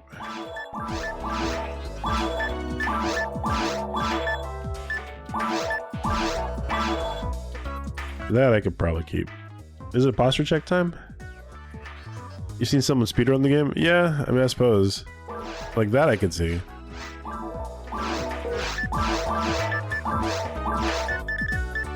Alright, let's find out what these daggers are. If they're even worth keeping. What is it? Tell me. Panic dagger. Do you want to leave it as an unknown weapon, or do you believe me? I forgot about that. Do you believe what I've said? So yeah, that's the thing about these guys. Like, you could re-roll these things over and over again until you got like a roll that more suited what you wanted. But yeah, sure, whatever, it's fine. Thanks.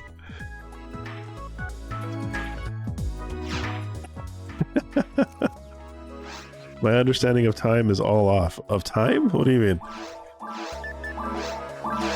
What do you mean? What do you mean? What do you mean? What do you mean? What do you mean? Are you goated with the sauce?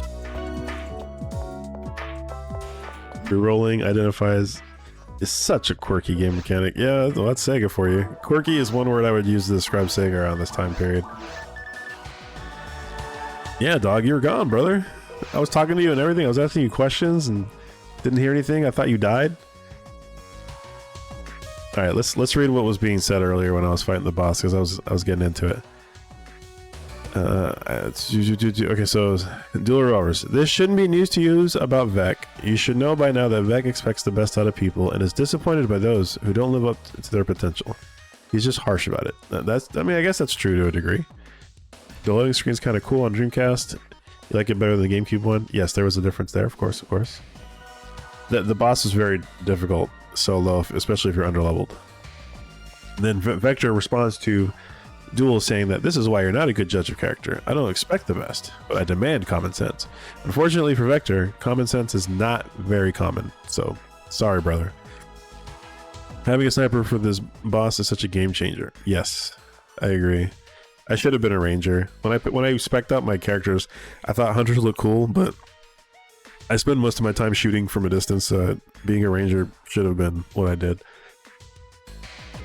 And then we got up with the questions about our chat window buttons and shortcuts, of course.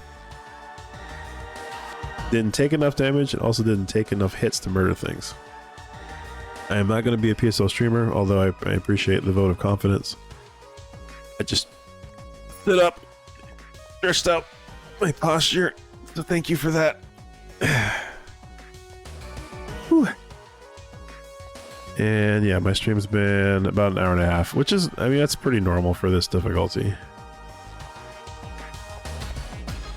Kind of insight. Had to pay 20 for an Uber to go like a mile. Jesus Christ. I played Devil Lee. I played it specifically because I liked the song. And I, you know, it was good. It was fun. It was nice. You refuse to suffer fools. Well, listen, brother.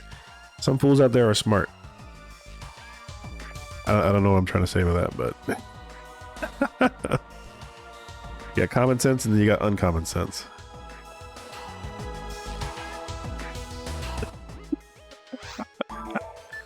All right, so I think I'm done with this. Yes, I'm sure. I'll go ahead and save for the first time. Look at that. Now saving. Do not remove my card. I'm gonna change my. What am I gonna do? I'm gonna reset.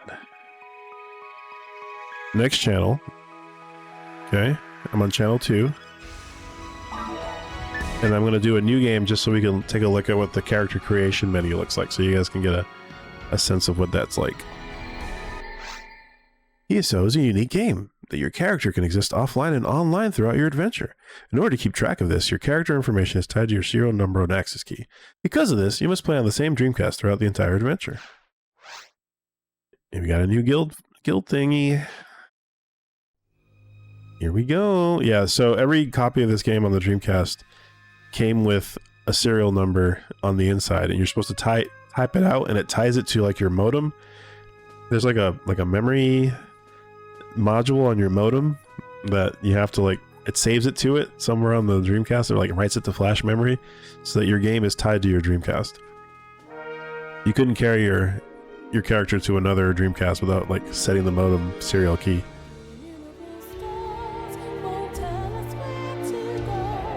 This song's dope.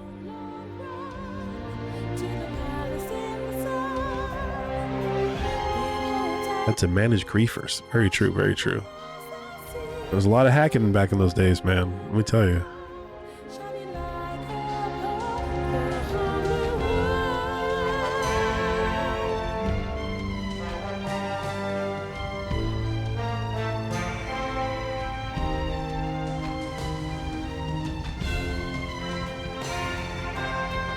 That was a whole new world back then, Derf Sonic.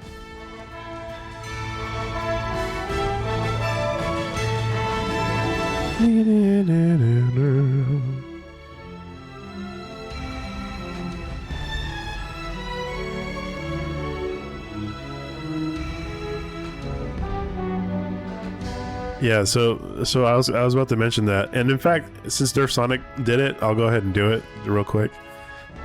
Because I have the original version of the game on here. You guys heard the intro on version 2 where they actually gave that song words. Like there were lyrics with a singer.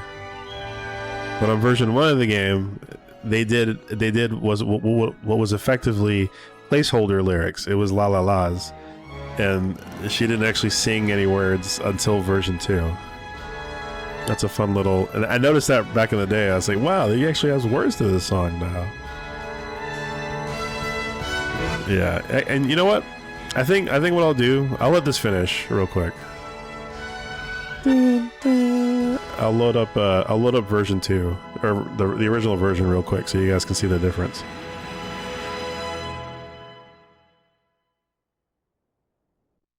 To the promise inside. Oh yeah, this song, man. This song brings back memories.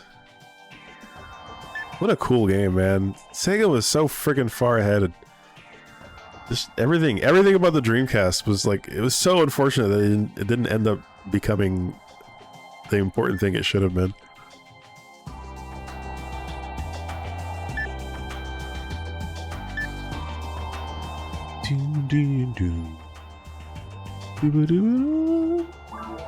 All right, I'm gonna reset my Dreamcast real quick. Actually, I think I need to reset it. Let's turn off the Dreamcast. Turn it back on. And then I'll pick version 1. You couldn't get over text kerning? That's a really funny reason to delete a game. You can't. Oh, jeez. That's pretty good. All right, so we'll play the original Phantasy Star Online, and then you'll see what we're talking about.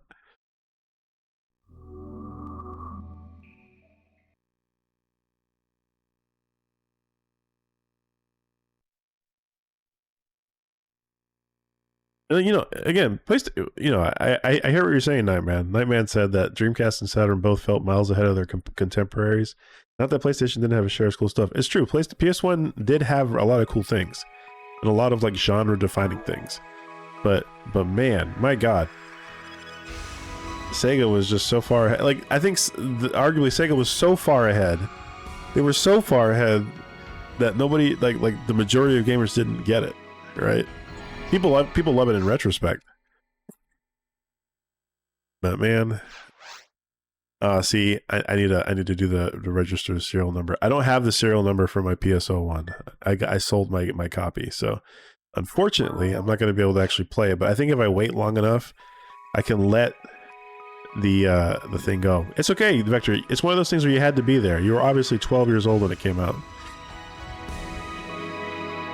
Yeah, Vektor said he played it on Game Pass. Yeah, timing was hard. Like, there was a lot of things. Well, Sega was their own worst enemy. We know this now. We know it now that Sega had a lot of infighting. Like, way more than was actually made apparent. Japan couldn't talk with America. Like, it didn't make any sense to me. Like, how could you run an international company and have so many disagreements about stuff? But that was Sega. That was Sega back then. Which was really stupid, but that aside, you know, the piracy stuff with the mill CD exploit that so many people just burnt discs for free, and then of course, like, even though they had online and it actually worked pretty well over 56K, there was just too many things that they fought each other over it.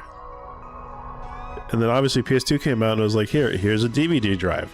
The majority of people bought it because it was a DVD player, really. I mean, the fact that it played games was like a bonus for some folks. And that was it. That's all it took. Sony had experience with home consumer products. Here comes the song. Here's the video. That's just how it was, man. You guys get to enjoy the la la la. I was younger than 12 based on the title screen when this came out. I just got a little lucky and had access to some of it. I feel that. Exactly. I agree. This is what Derf Sonic was talking about.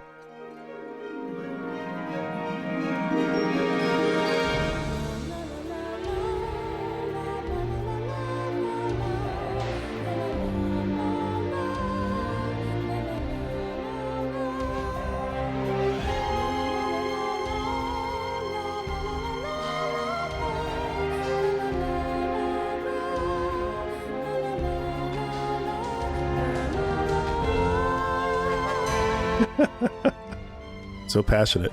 La la la.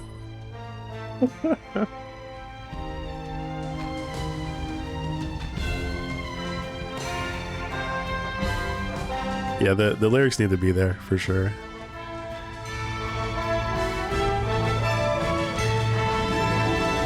I don't remember if they hid Dark Falls on this. I think you can still see Dark Falls on the explosion. I'm pretty sure. Let's find out.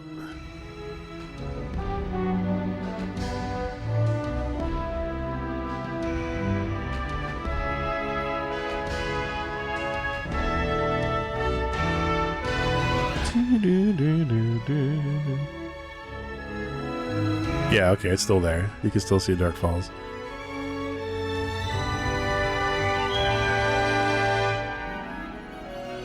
That was supposed to be like the mystery. Like, why did the communication get destroyed? What was that thing in the background? What is that? Turns out it's the last boss of the game.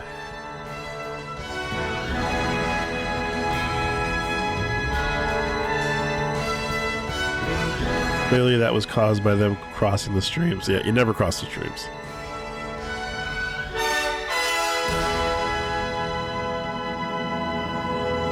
Yeah, he told me he was playing that. I saw him playing it for a bit. When was the last time I played it? Probably when I streamed it. I streamed it for the 20th or 25th anniversary. One of those anniversaries. I streamed the... Oh, goodness. I streamed the Xbox 360 port, I think, from front to back. It was a 4-hour stream. And then a year or two after that, I did Jet Set Radio Future all the way through. But that was multiple streams. The end of that game is such a gut punch. You win, but you don't exactly get any... Yeah, it's so sad. Warning. This disc is for use only on Sega Dreamcast. On Sega Dreamcast. Like, yeah, baby. Warning. Warning. This disc is for... That's what the disc looked like. Alright guys, well, I think I'm done here, huh? I think I did what I set out to do.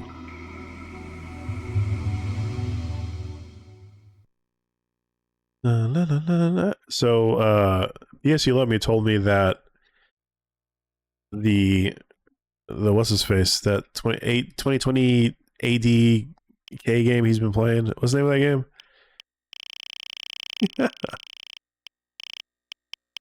I forget the title of it. He said that game has like undercover. Yeah, thank you. He says that game has audio that plays on the main screen. Do I have the Dragon Force game?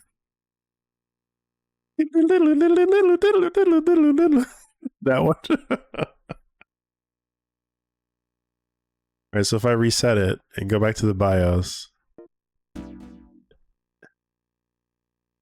これはドリームキャスト用のゲームディスクです 1トラック目にゲームのデータが入っていますので He says that 再生しないでください he says the ending theme song is hurt. You can hear it on the CD track thing. That's what he told me.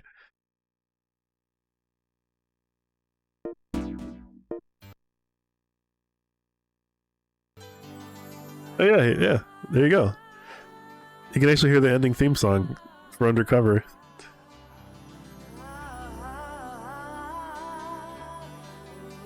Yeah, I didn't know that game was a Windows CE game at first. So we have a Vektor and I have a mutual streamer friend called PS You Love Me. He was actually here at the start of the stream. He's been speedrunning this game for some reason. Undercover 80 2025. It's like the sequel to a Japanese novel or something. And he has the world record on it now. I think he got the world record of it a couple days ago again. So yeah, Dragon Force. It's I know what you're talking about, but it's a Sega Saturn game, and my Saturn is in storage right now.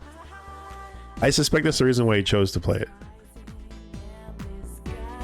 I think that's why he decided to play it. But yeah, he's been speedrunning it, and he finally decided to play something different. He played Jet Set Radio the other day. Let's go, bro.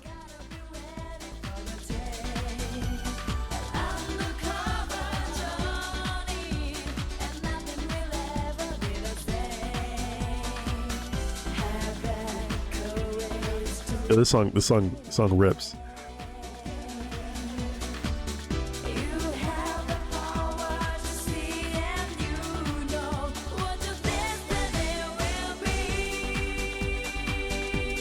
Has a lot of like house in it, like that era of music in gaming. All right, that's enough of that.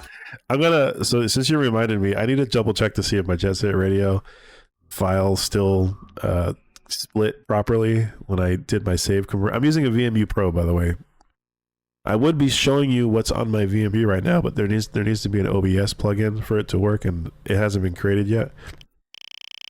But all my saves are unique and on their own VMUs now because of it. So what was I checking?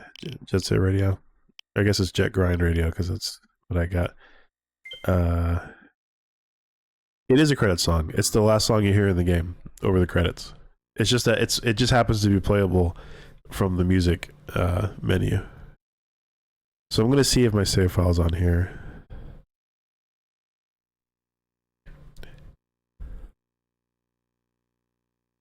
Can't believe they call this thing Jet Grind Radio in America. Jet Grind Radio. Oh my God.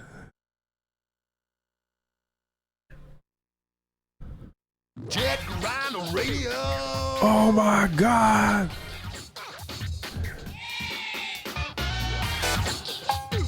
Okay. Well, let me check my well, I have a save file.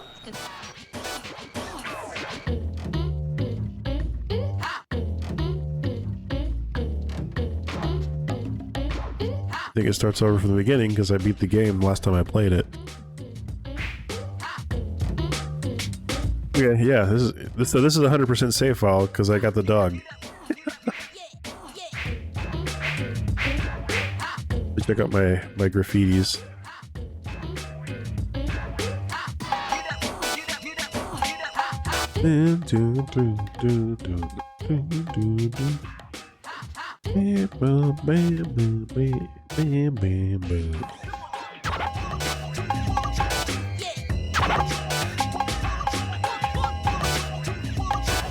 Yeah, I have all of it. I 100%ed this game back in the day. I played the crap out of this game. Unlocked all the characters and found all the graffiti. Chupa chop, chupa chupop. I wonder if these graffiti artists are still around. I know Haze is still around. I saw some stuff from Haze the other day. Haze is pretty cool. Mixmaster bike. Get up to get down. Get up to get down. Come on, come on. Don't push it, kid.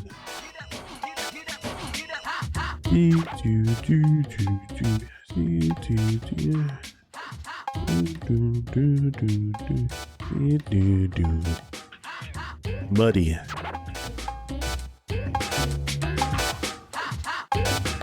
It was always so goofy. Let's say Takora? Is that I love Takora? Year of the Dragon. Yeah, this one was my favorite ones. I had a custom graffiti, but actually, let me see. Do I have it saved here? I guess is the question. I don't know if I do. Yeah, I don't have it on here.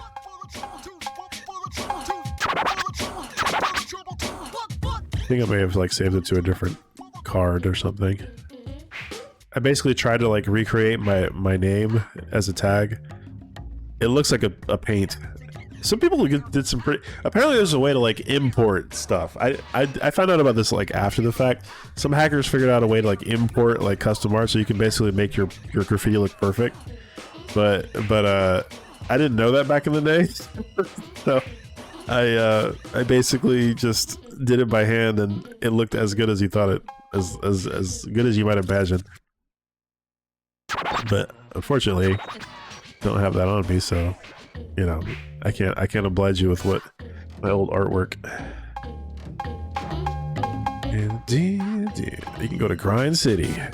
This is what was added to the American game.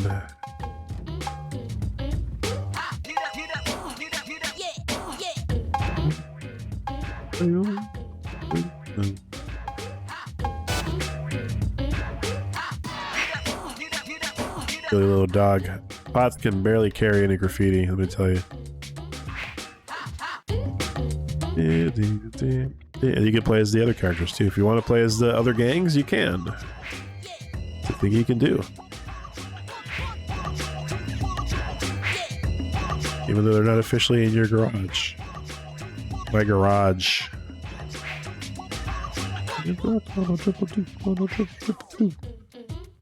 Yo-yo. Oh yeah, you can play as the final boss too. I forgot about that. They put him in a barrel.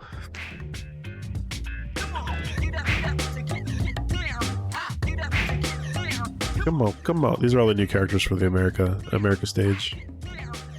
Alright, well, I guess I'll play the final boss, huh? You can play as Goji. Goofy Bofo. Got no technique. But he can carry a lot of graffiti, that's for sure. 3, 2, 1. Get on the dance. I have no graffiti.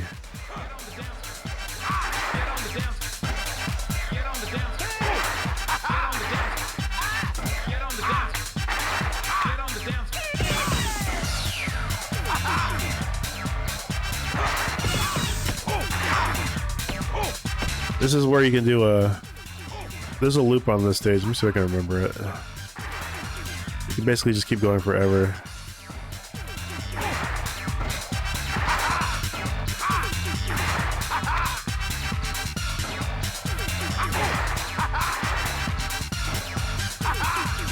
Nope, missed it. The trick to like earning score in this game is like finding the infinite grinds, right? Because the longer you keep a combo going, the more points you get, right? And this area over here was perfect for that. But I'm not as nimble as I used to be. But you can kind of, I hope you can see the vision, because this is basically what this whole area is. Oh god, I messed up. Rock your body.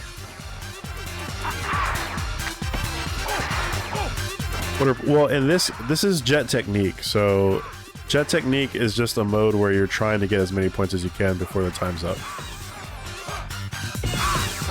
But in story mode, the points are pretty much inconsequential. So basically, you can't really select any story.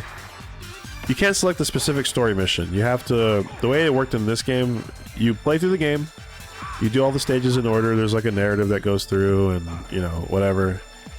But basically, you do your story bit, and then each story will unlock another stage, and then there's more narrative, and then you figure out like who the bad guys, who are the good guys, blah blah blah. And then as you go along, then you can unlock like little, either paint the town stages, do a bunch of trick stages, and then one other type of stage I'm forgetting already. And those become accessible, and then you can as soon as you beat the game, basically you play through all the stages in order, all the story stages in order, and then the game loops, right? You start from the beginning of the story. But if you unlock those extra modes, then you basically have free reign to go play these other stages until you're done with them. Out of all the games in the DC, what number would you rank this one? Jet Set Radio is pretty fun. Here's the problem with recommending games on the Dreamcast, though, and I think I may have had this discussion on stream before, but the Dreamcast has been out for so long that all of the good games that were on the system have already been ported to other better things, including Steam and other consoles. So Jet Set Radio is pretty high, but you don't have to play it on here. And in fact, you're doing yourself a disservice by playing it on Dreamcast because it's a lesser port. You know, about the only thing that the Dreamcast version has going for it is the fact that that the controls work per the design of the Dreamcast, but that goes into like specifics about like stuff that most people don't care about. So I can't in good conscience tell you to play it on. I say the game is good, but I can't in good conscience tell you to play it on the Dreamcast. Other ports have 60 frames per second. You know, they play better. You can mod them too. Like people have figured out how to mod the stuff. Arguably, Skies of Arcadia is still the best version. Yes, the Dreamcast version of Skies. Well, but I'm not talking about Skies though. Skies has a 2-disc version, but the audio is better on this because the discs were bigger on the Dreamcast, technically speaking, compared to the GameCube. The GameCube, it had like 1.1 gigabytes or something, and then the Dreamcast had 1.3 gigabytes. So the audio was not compressed on the Dreamcast versions, right? Their load times were better on the GameCube, but but not much from apart from that. Yeah, people will play Skies of Arcadia on GameCube just because it's more convenient, but the audio is better on the Dreamcast. Out of all the games that were originally on the DC, yeah, Jet Set Radio is pretty high. It's high in my book. Fantastic soundtrack. The gameplay's okay. I spent enough to... So, Jet Set Radio is like one of those games where people complain about the controls, but like I think it's just like any skateboarding game where you have to like put time into the game to like figure out how it works. Also, exploring the stages is kind of like required because that's how you figure out how to navigate.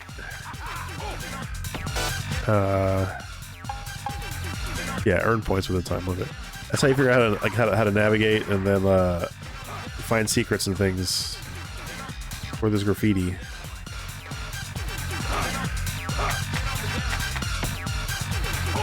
Yeah, this guy's technique is bad. Oh my god, the Sega.com advertisement. Oh my goodness. Hot Dog 1, world famous Frankfurters. BBQ Nazy. You want to drink orange, grape? You got salad? You got egg. You got egg. Really, I didn't know they butchered the music on the DC. They just lowered the resolution of the audio.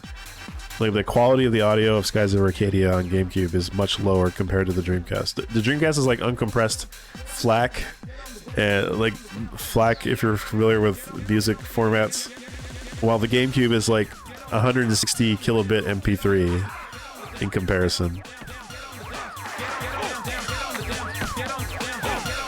Still listenable, but like yeah, there's an audible dip in quality.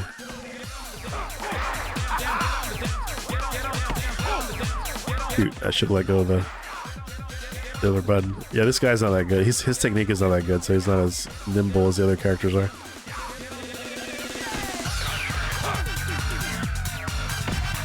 So like, I don't know, top games on Dreamcast. If we're just looking at the games that debuted on Dreamcast or whatever, the things that come to mind immediately, Soul Calibur comes to mind.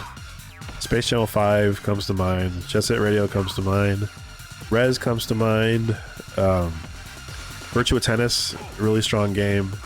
The NBA 2K games are also really strong. Obviously Phantasy Star Online, I was just playing that. I argue the Sonic Adventure 2 is better than Sonic Adventure 1, but they're both pretty decent games.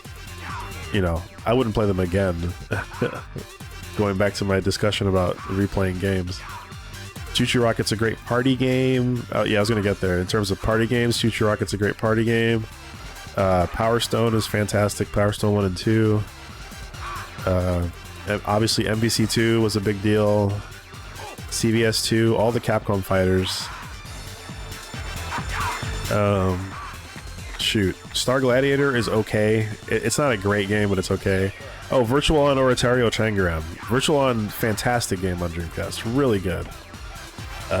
It's a versus robot fighter, and there's probably not much there for most people, but like in terms of like experiences of 1v1 fighting, man, it's really good.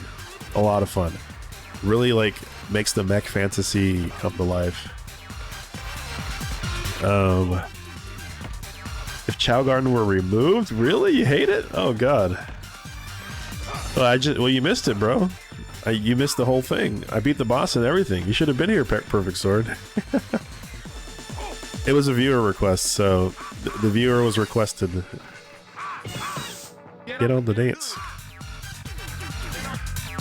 And then like there's like lesser known games. You know, obviously we just said it. Skies of Arcadia, great game on Dreamcast. My only complaint about Skies of Arcadia is that it takes a long time to get started. It's like the standard like, oh, you just got to keep playing it, bro, and it'll get better. Skies of Arcadia has like a really slow start, but once you're like in the air and in your boat and like doing things, like that game opens up real quick and it's really good.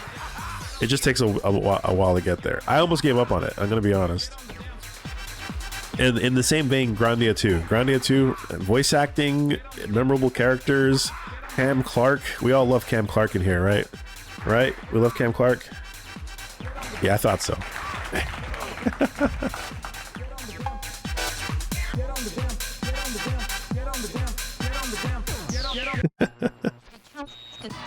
It's cute, but it's just a massive tedious time sink. I hear you. I hear that.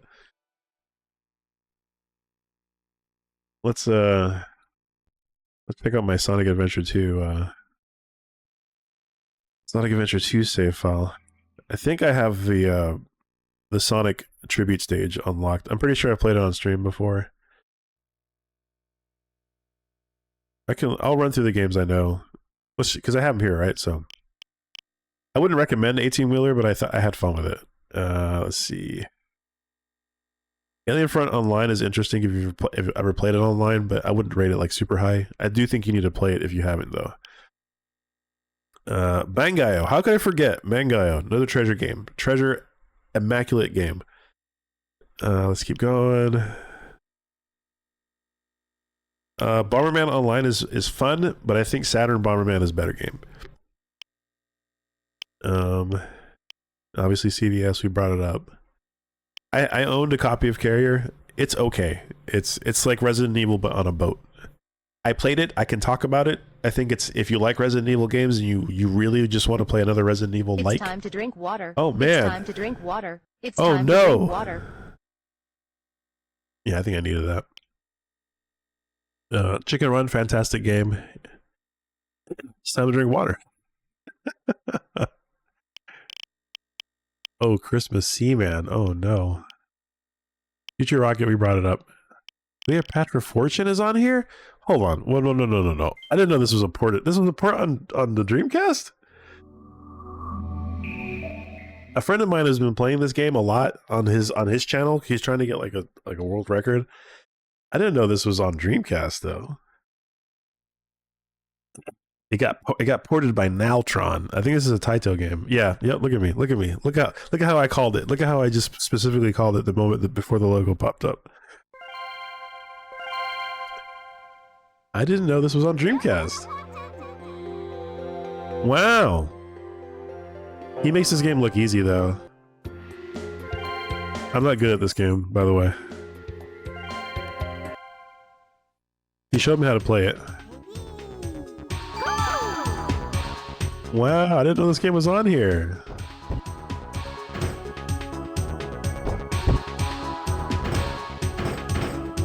So the idea is that you're supposed to like cover up everything with those with these symbols. And when you do, everything underneath it will go away. Yeah, see, I learned that from him. I learned that from you, Dad.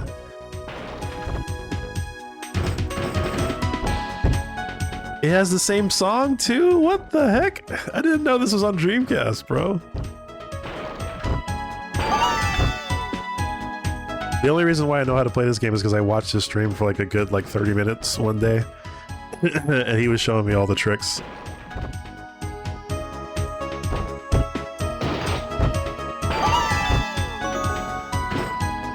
Wow, this is nuts, man. I can't wait to show this to my buddy. He's been playing the Cleopatra Fortune tribute version, which I guess is like a Steam only thing.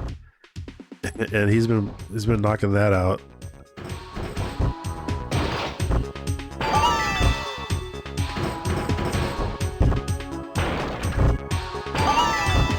Yeah, it's an old puzzle game. Old Taito puzzle game, so it has dope music, right? Because Taito employed Zuntata, and Zuntata is like the goat of music production back in the day.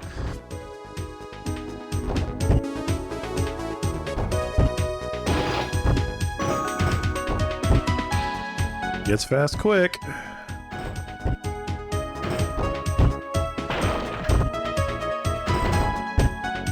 We gotta clear out some of this garbage.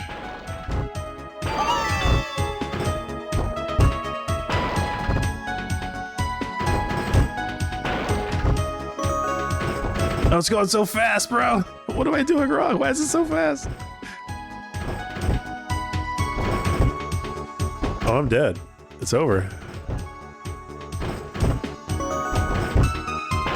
It's not slowing down.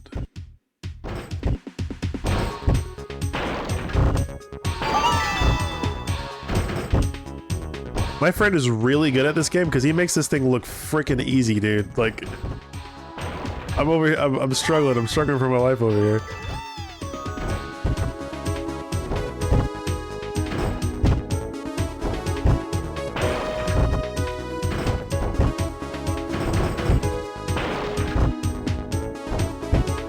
I'm gonna clip this out of the VOD and send it to him later. And be like, I learned it from you, Dad. Oh, the music doesn't loop cleanly? Oh, that's messed up. It's not a clean loop.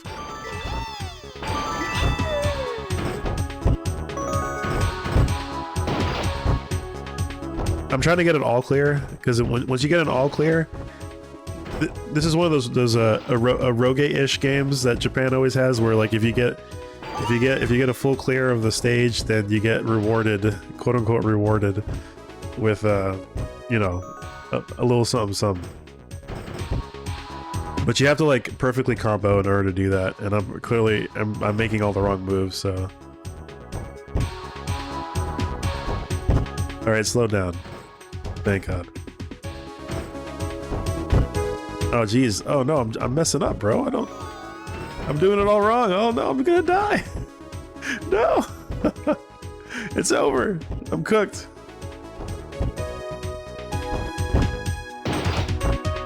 No, that's Cleopatra. Are you not familiar with Cleopatra from history? Nah, it's over. I'm dead. I messed up.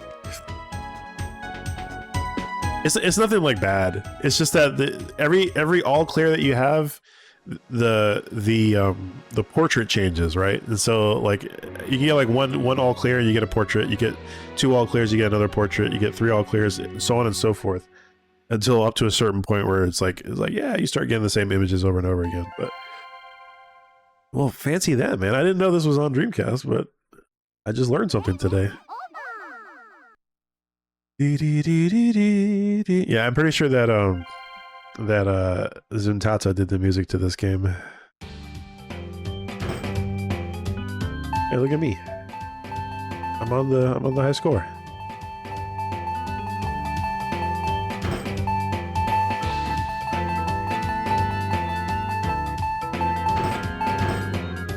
I think that the version, the Cleopatra S Tribute Fortune version, is probably better than this version because the music loops cleanly on the other version. I can't read. This is like story mode. The game has a story mode.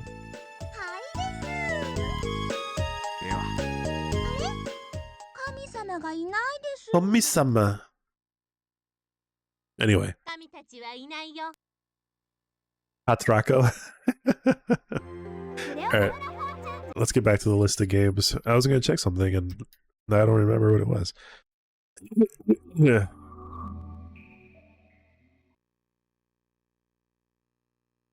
Oh, I was going to go down to Sonic Adventure. That's what it was. Well, there you go. Cleopatra was on there. Oh yeah, DOA 2. So Crazy Taxi, easy to recommend.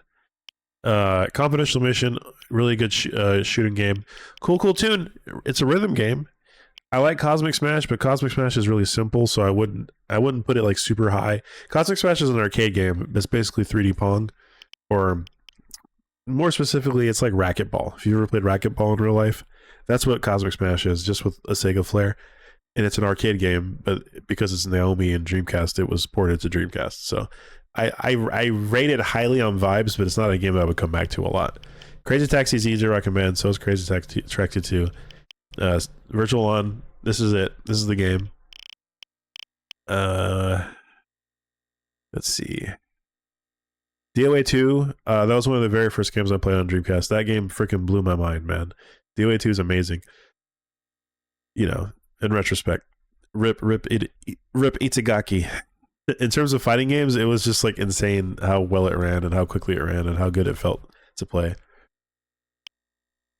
A lot of Disney games, a lot of demo discs.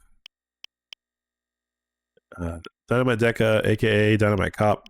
That game was fun with people. If you like Die Hard Arcade, it's basically that. How similar is or isn't the Virtual On Dreamcast compared to Cyber Troopers on Saturn? It's a visual upgrade, and it adds a bunch more of the Virtual On. It adds more mechs, so it plays better, it looks better, it's very fast paced. I've got controls for both. I've got twin sticks for both systems, for both the Saturn and the Dreamcast. But yeah, Oratorio Tangram is like it is the definitive version. If you're gonna say between those two, don't even play the Saturn one. Just play the Dreamcast one. It's that good. El Dorado Gate. Supposedly, some group of people is working on translating this. This is a weird one.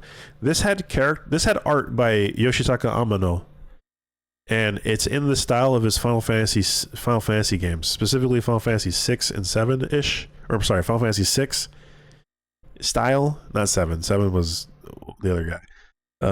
But this game was only in Japan, and it came out in chapters for some reason. I don't know why they decided to do it this way. They did 7 chapters back to back, but I heard, pray tell, that some group is translating them, and so hopefully within a year or so we'll see translations for each of these. These are like unique RPGs with art by Amano, but we can't read it. I mean, of course, if you're Japanese, you can read it, but I'm not Japanese, so. Eternal Arcadia is the Japanese name of Skies of Arcadia. I own Evolution and Evolution 2. These are not games I would recommend. They're RPGs. They were all we had at the time. Oh yeah, the Fighting Force games were on frickin' Dreamcast. I forgot about that. Frame Gride. This is the game that I always reference when people talk about like, yo man, I'm the biggest From Software fan you'll ever find. It's like, I bet you didn't play Frame Gride. I know you didn't play Frame Gride. You don't deserve me at my Elden Ring unless you've played Frame Gride, brother. Frame Gride is one of the only Dreamcast games that FromSoft made on the Dreamcast at the time. Let's see. Let's keep going. Giga Wing was on here. I don't think that was unique to Dreamcast even at the time.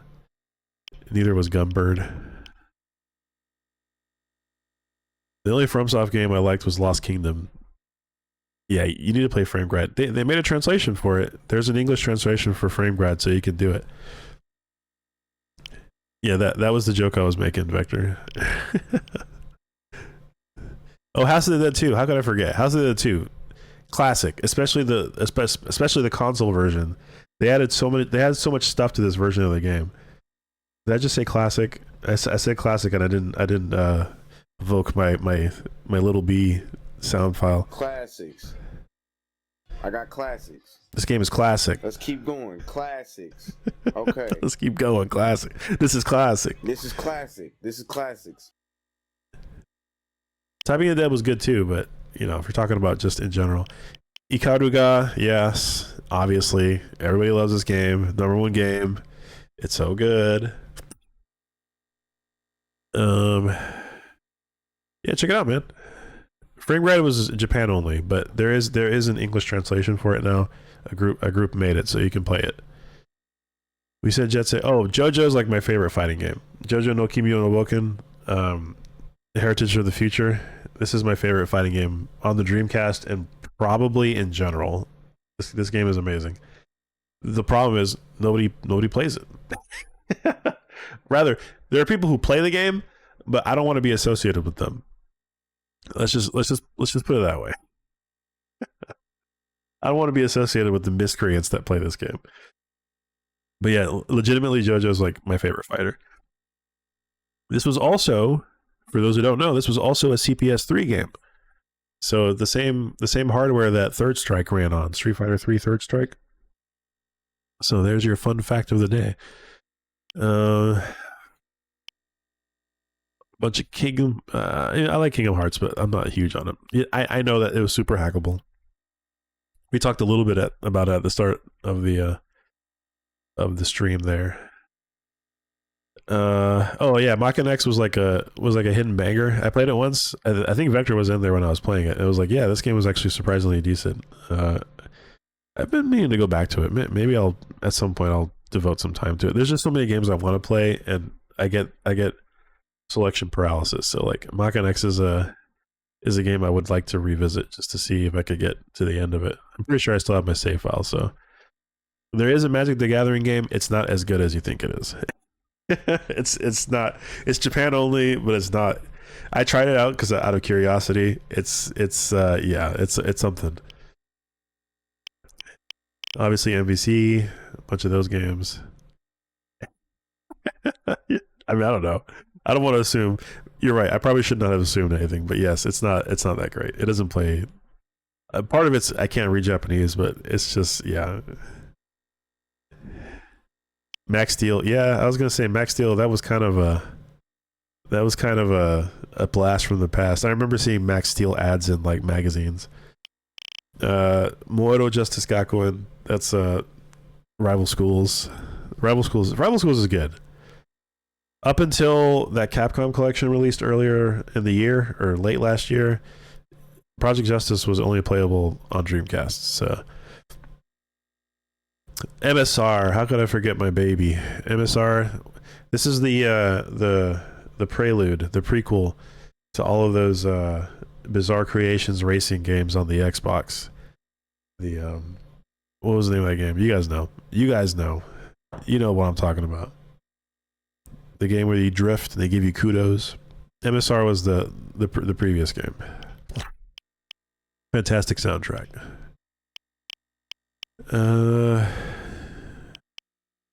Yeah, I already mentioned NBA 2K. I actually had fun with NBA 2K with friends and stuff.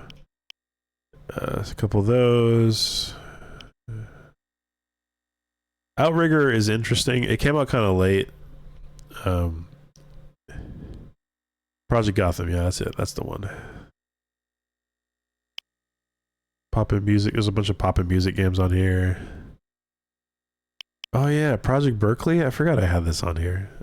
Project Berkeley was like a Shenmue disc. It shows you what Shenmue looked like back when it was on the Sega Saturn.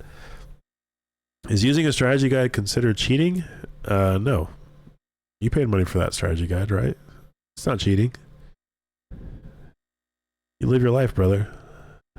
I played an Xbox MTG game and it was a bit of a disaster. Mostly I'm just surprised it exists, especially as Japan only. Yeah, me too. Me too, Nightman. me too as well. Oh yeah, Ready to Rumble. I wasn't big on this game, but I had lots of friends who loved this game. So I respect it as it was a launch title and a lot of people liked it and a lot of people know their Dreamcast from Ready to Rumble. So I get it, but it wasn't a game that I was like attached to at launch. But I do know a lot of people. Rez, obviously Rez. Hello, Rez. Hello, do you even know who I am? Hello. This is a big horse. Sakura Tyson games. I can't speak Japanese. I think these are slowly getting translated, so you can play them eventually. Oh, Samba de Amigo. Yeah, what a great game. Samba de Amigo is a cool rhythm game. You played it with maracas. They had maraca controllers. Dreamcast did so much in 2 years, man. So much.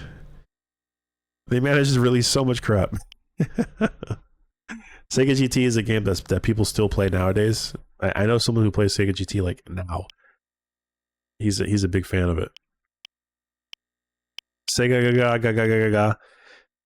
The game that hopefully gets translated, but man, Shenmue, obviously. We all know about Shenmue. I don't have to go over it. We're nearing the end. Sonic Adventure games are great. Those are easy to recommend. I mentioned Space Channel. Street Fighters are on here, although they're not like unique to Dreamcast necessarily. Tech Romancer, another Capcom fighter. It's a goofier one, but it's okay. Oh, the Tokyo Extreme Racers. They made a new Tokyo Extreme Racer game on Steam. It came out recently.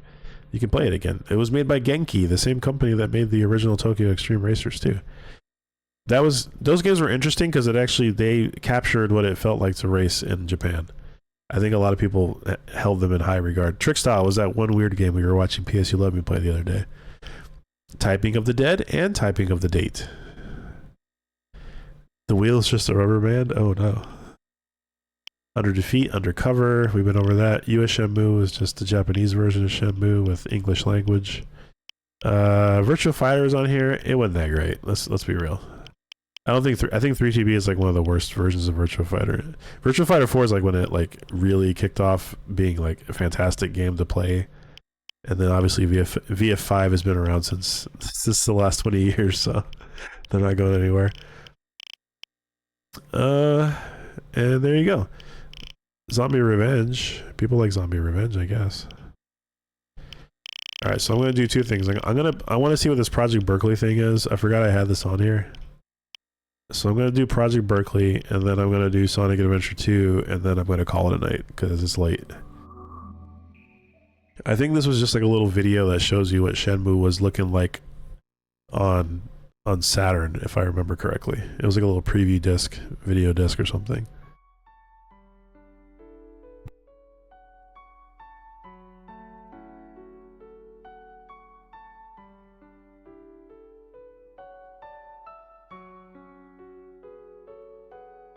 You like Zombie Revenge that much, really? Kind of surprised. Well, I hear music, but I don't have visuals. Oh, there it is. What took you so long?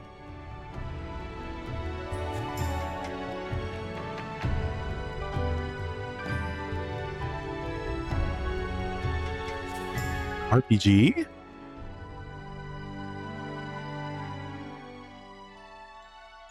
Nope. It's a free.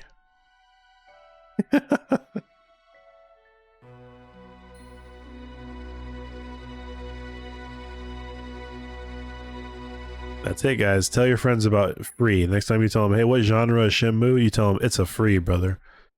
It's a full reactive eyes entertainment.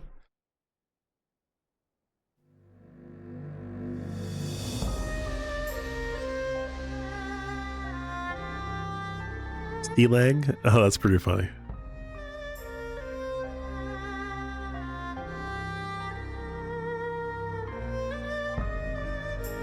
I got them Saturn graphics, brother. Can you imagine if Shenmue came out on the Sega Saturn?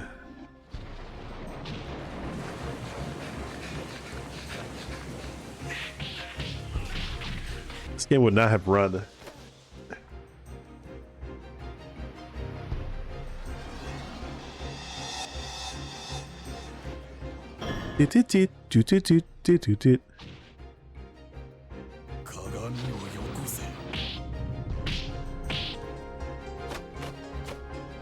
Oh, yo, they're beating her up, and then she got that power. Oh my god, she got that kung fu. Bro, this game is never gonna get finished. They're never gonna make a Shenmue 4.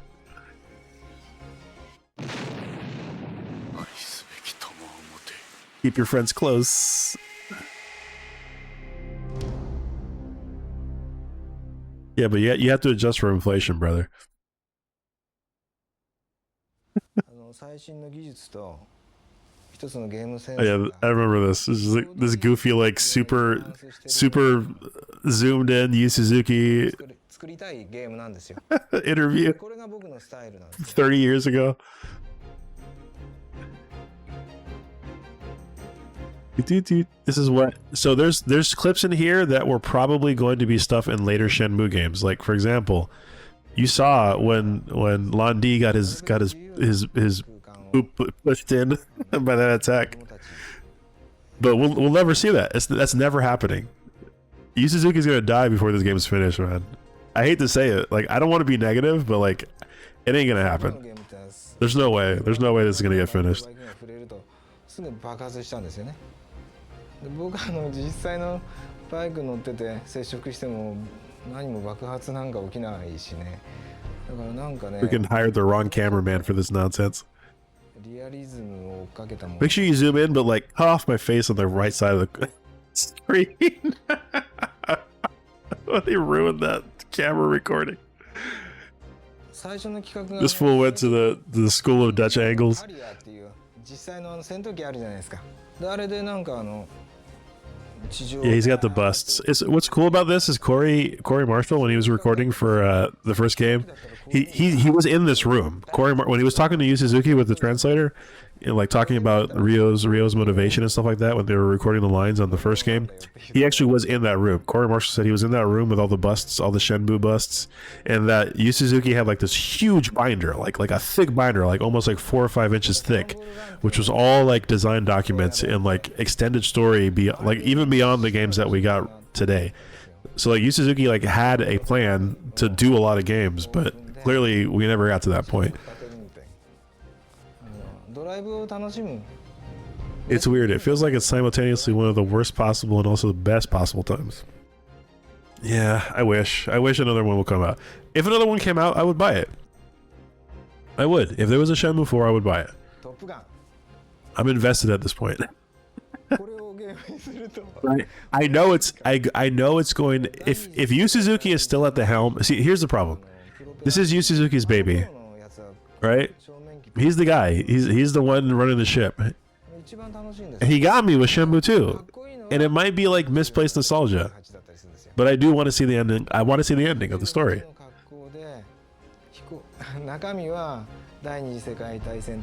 I step away for a few minutes and you're looking at videos of old Asian guys. Yeah, this is Yu Suzuki, okay? So yeah, I know that they talked about like a balanced version of Shenmue 3, but the reality is in game is a company that owns the rights to Shenmue 3 now. And my suspicion is that their quote-unquote definitive or fixed version of Shenmue 3 that they're releasing is really just a way for them to like make back their investment on what they paid to get the Shenmue rights for the game, right? I think that they're just releasing something that's like, because they're also going to release it on Switch, which is a platform the game hasn't come out on yet, and Switch always sells well. They always sell a lot of stuff on Switch. Just overall, the market saturation is so high that even if they just like released a bare bones port, it would be enough for them to get extra sales.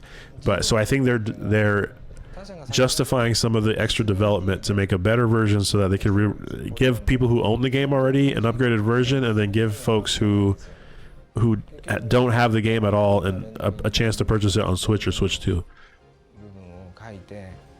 But yeah, man, if we're gonna be real, if we're gonna be like really real, if we're gonna be like really real, I don't see this game ever finishing. I think this game dies with him, which I hate to say it. I hate to say that. I really do, because I want to see the ending. But let's be real, guys. Like, you know, sometimes we have to face the piper.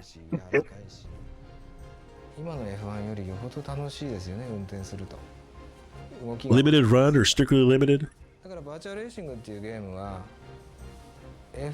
So yeah, I guess this is Yu Suzuki talking about all the games that he's worked on while he was still at Sega. What other games have been left on a cliffhanger? That's a good. I think that's a question better for Vektor. I think Vektor might have history of that. Misplaced nostalgia.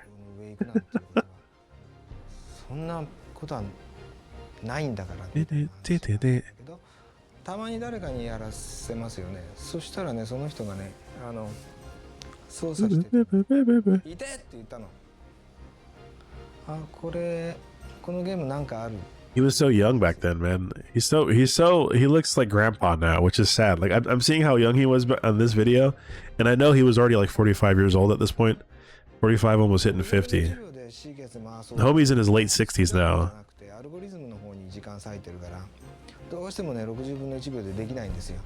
I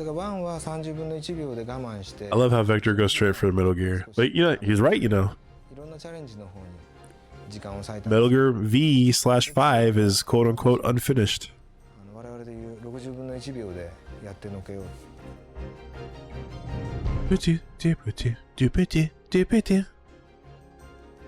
Fighting simulator.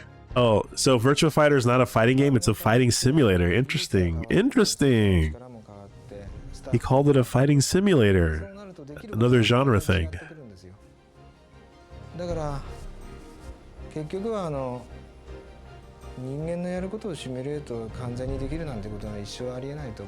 Okay, alright. そこを追求しだすとエンドレスなんですね。ウィザードリーとかウルティマあたりから RPG って言われ出したのかな。そのゲームがね、まあマニアックだったんでしょうね。日本ではなかなか受け入れられないと。その中で日本向けにある程度進化したドラクエであり、その影響を受けて FF なんかもできてきたと思 I don't know what this cameraman was thinking. う。これが僕 This is horrible. This freaking tripod's like shifting down. It's so annoying. 一つの流れだと思ってるんですよ。だから僕が学生の頃なんかは肌合いの自分にとって肌合いのいいものがそのマッキントッシュだったりアップル I never played the Unleashed game, so I don't know. アドベンチャーとかロールプレイングと言われるものだったんですよ。あの辺の流れを組んでその素直 Is with this camera work? 自分が作ってみたいな I'm dying over here. 昔からあったんですよ。その機会が訪れたっていう感じでしょうかね。だから僕なりの I'm sure some fan has already put the entirety of this on YouTube, but I'm just curious. You call it a morbid curiosity. I think at the end of this, there's like some Saturn footage of what Project Berkeley looked like, but is this it? Is this finally the footage? He just keeps talking. RPG っていう言葉じゃなくて違うジャンル名のちょっと考えました。これがフリー。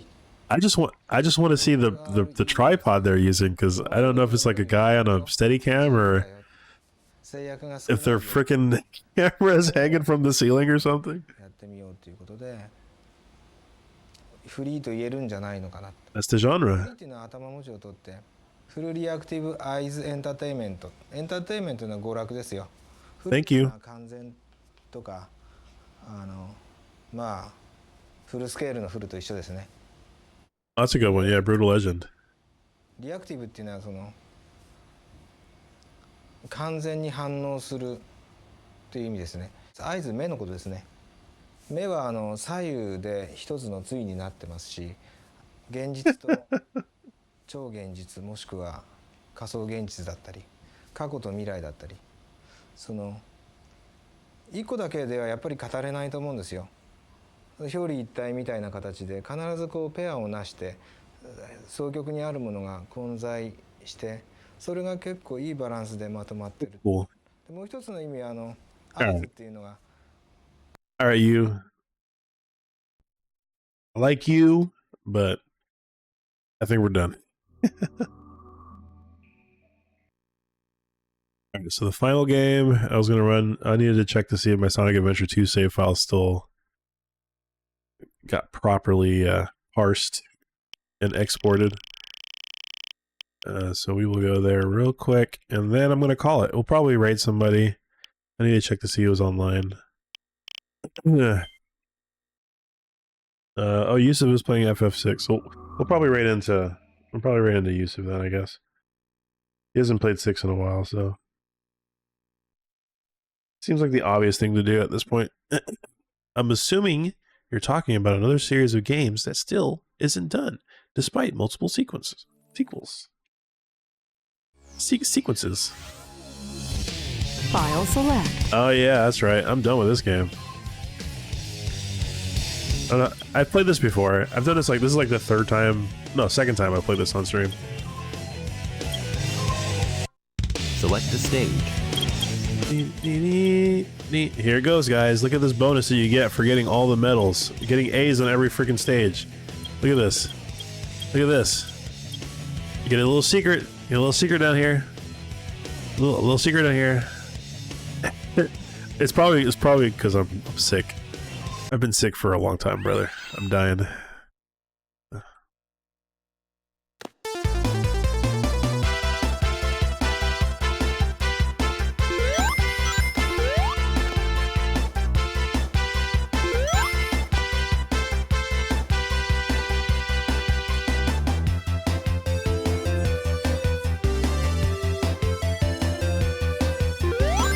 I'm taking it all in, you know.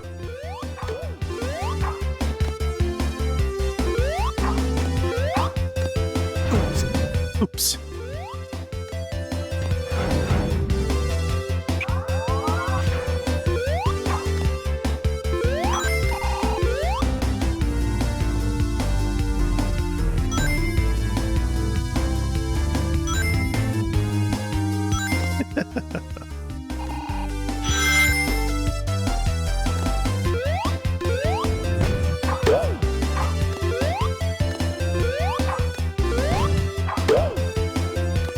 So it wasn't worth doing all the work to get this, by the way.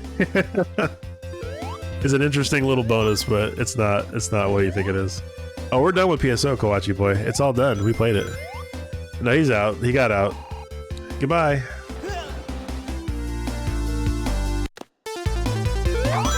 Yeah, Yuji Naka's out. They busted him loose.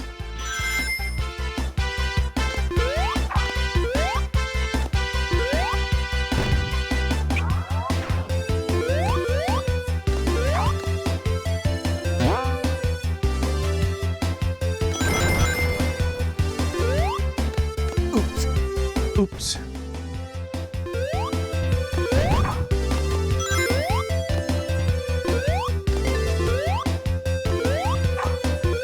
Whoa.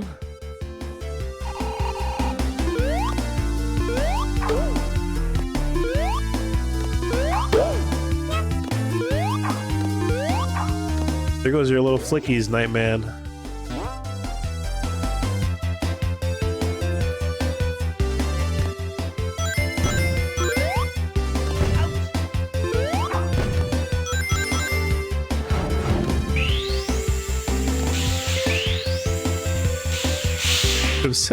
It was so bootleg how they did that. Oops. Of course.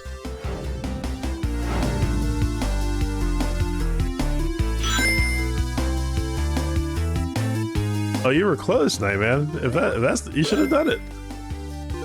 I know some of these stages. I remember having like a really hard time on some of them though. So again, I think this is neat and all, but like, it's not worth the effort. Let me tell you. I wanted to do the whole 180 just to say I'd done it, but my memory card for GameCube broke, and the idea of starting over and having to redo Chow Garden instead made me never want to touch the game again. It just made it.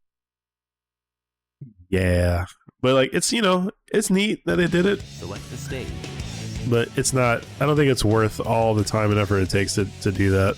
Like even if you were an expert at that game, it would have taken like, shoot, I don't know, 30, 40 hours really to go through the whole game and all the sequences and all that stuff. And it took a lot longer than that, so you can imagine.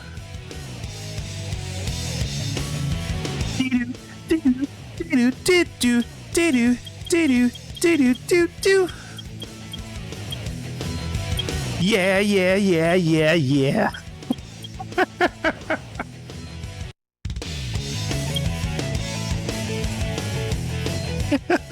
This song was so cool. I was such a dumb kid back in the day. Yeah, this is based on the movie. Yeah, of course. They pulled the movie plot basically informed this whole game. When they said Chaos Control, I felt that.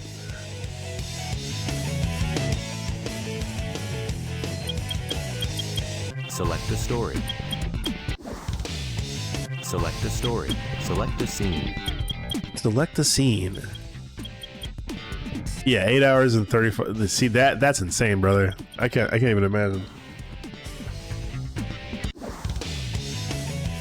That's a work day for me. That's a work day. All right, guys. I think with that, the stream is over.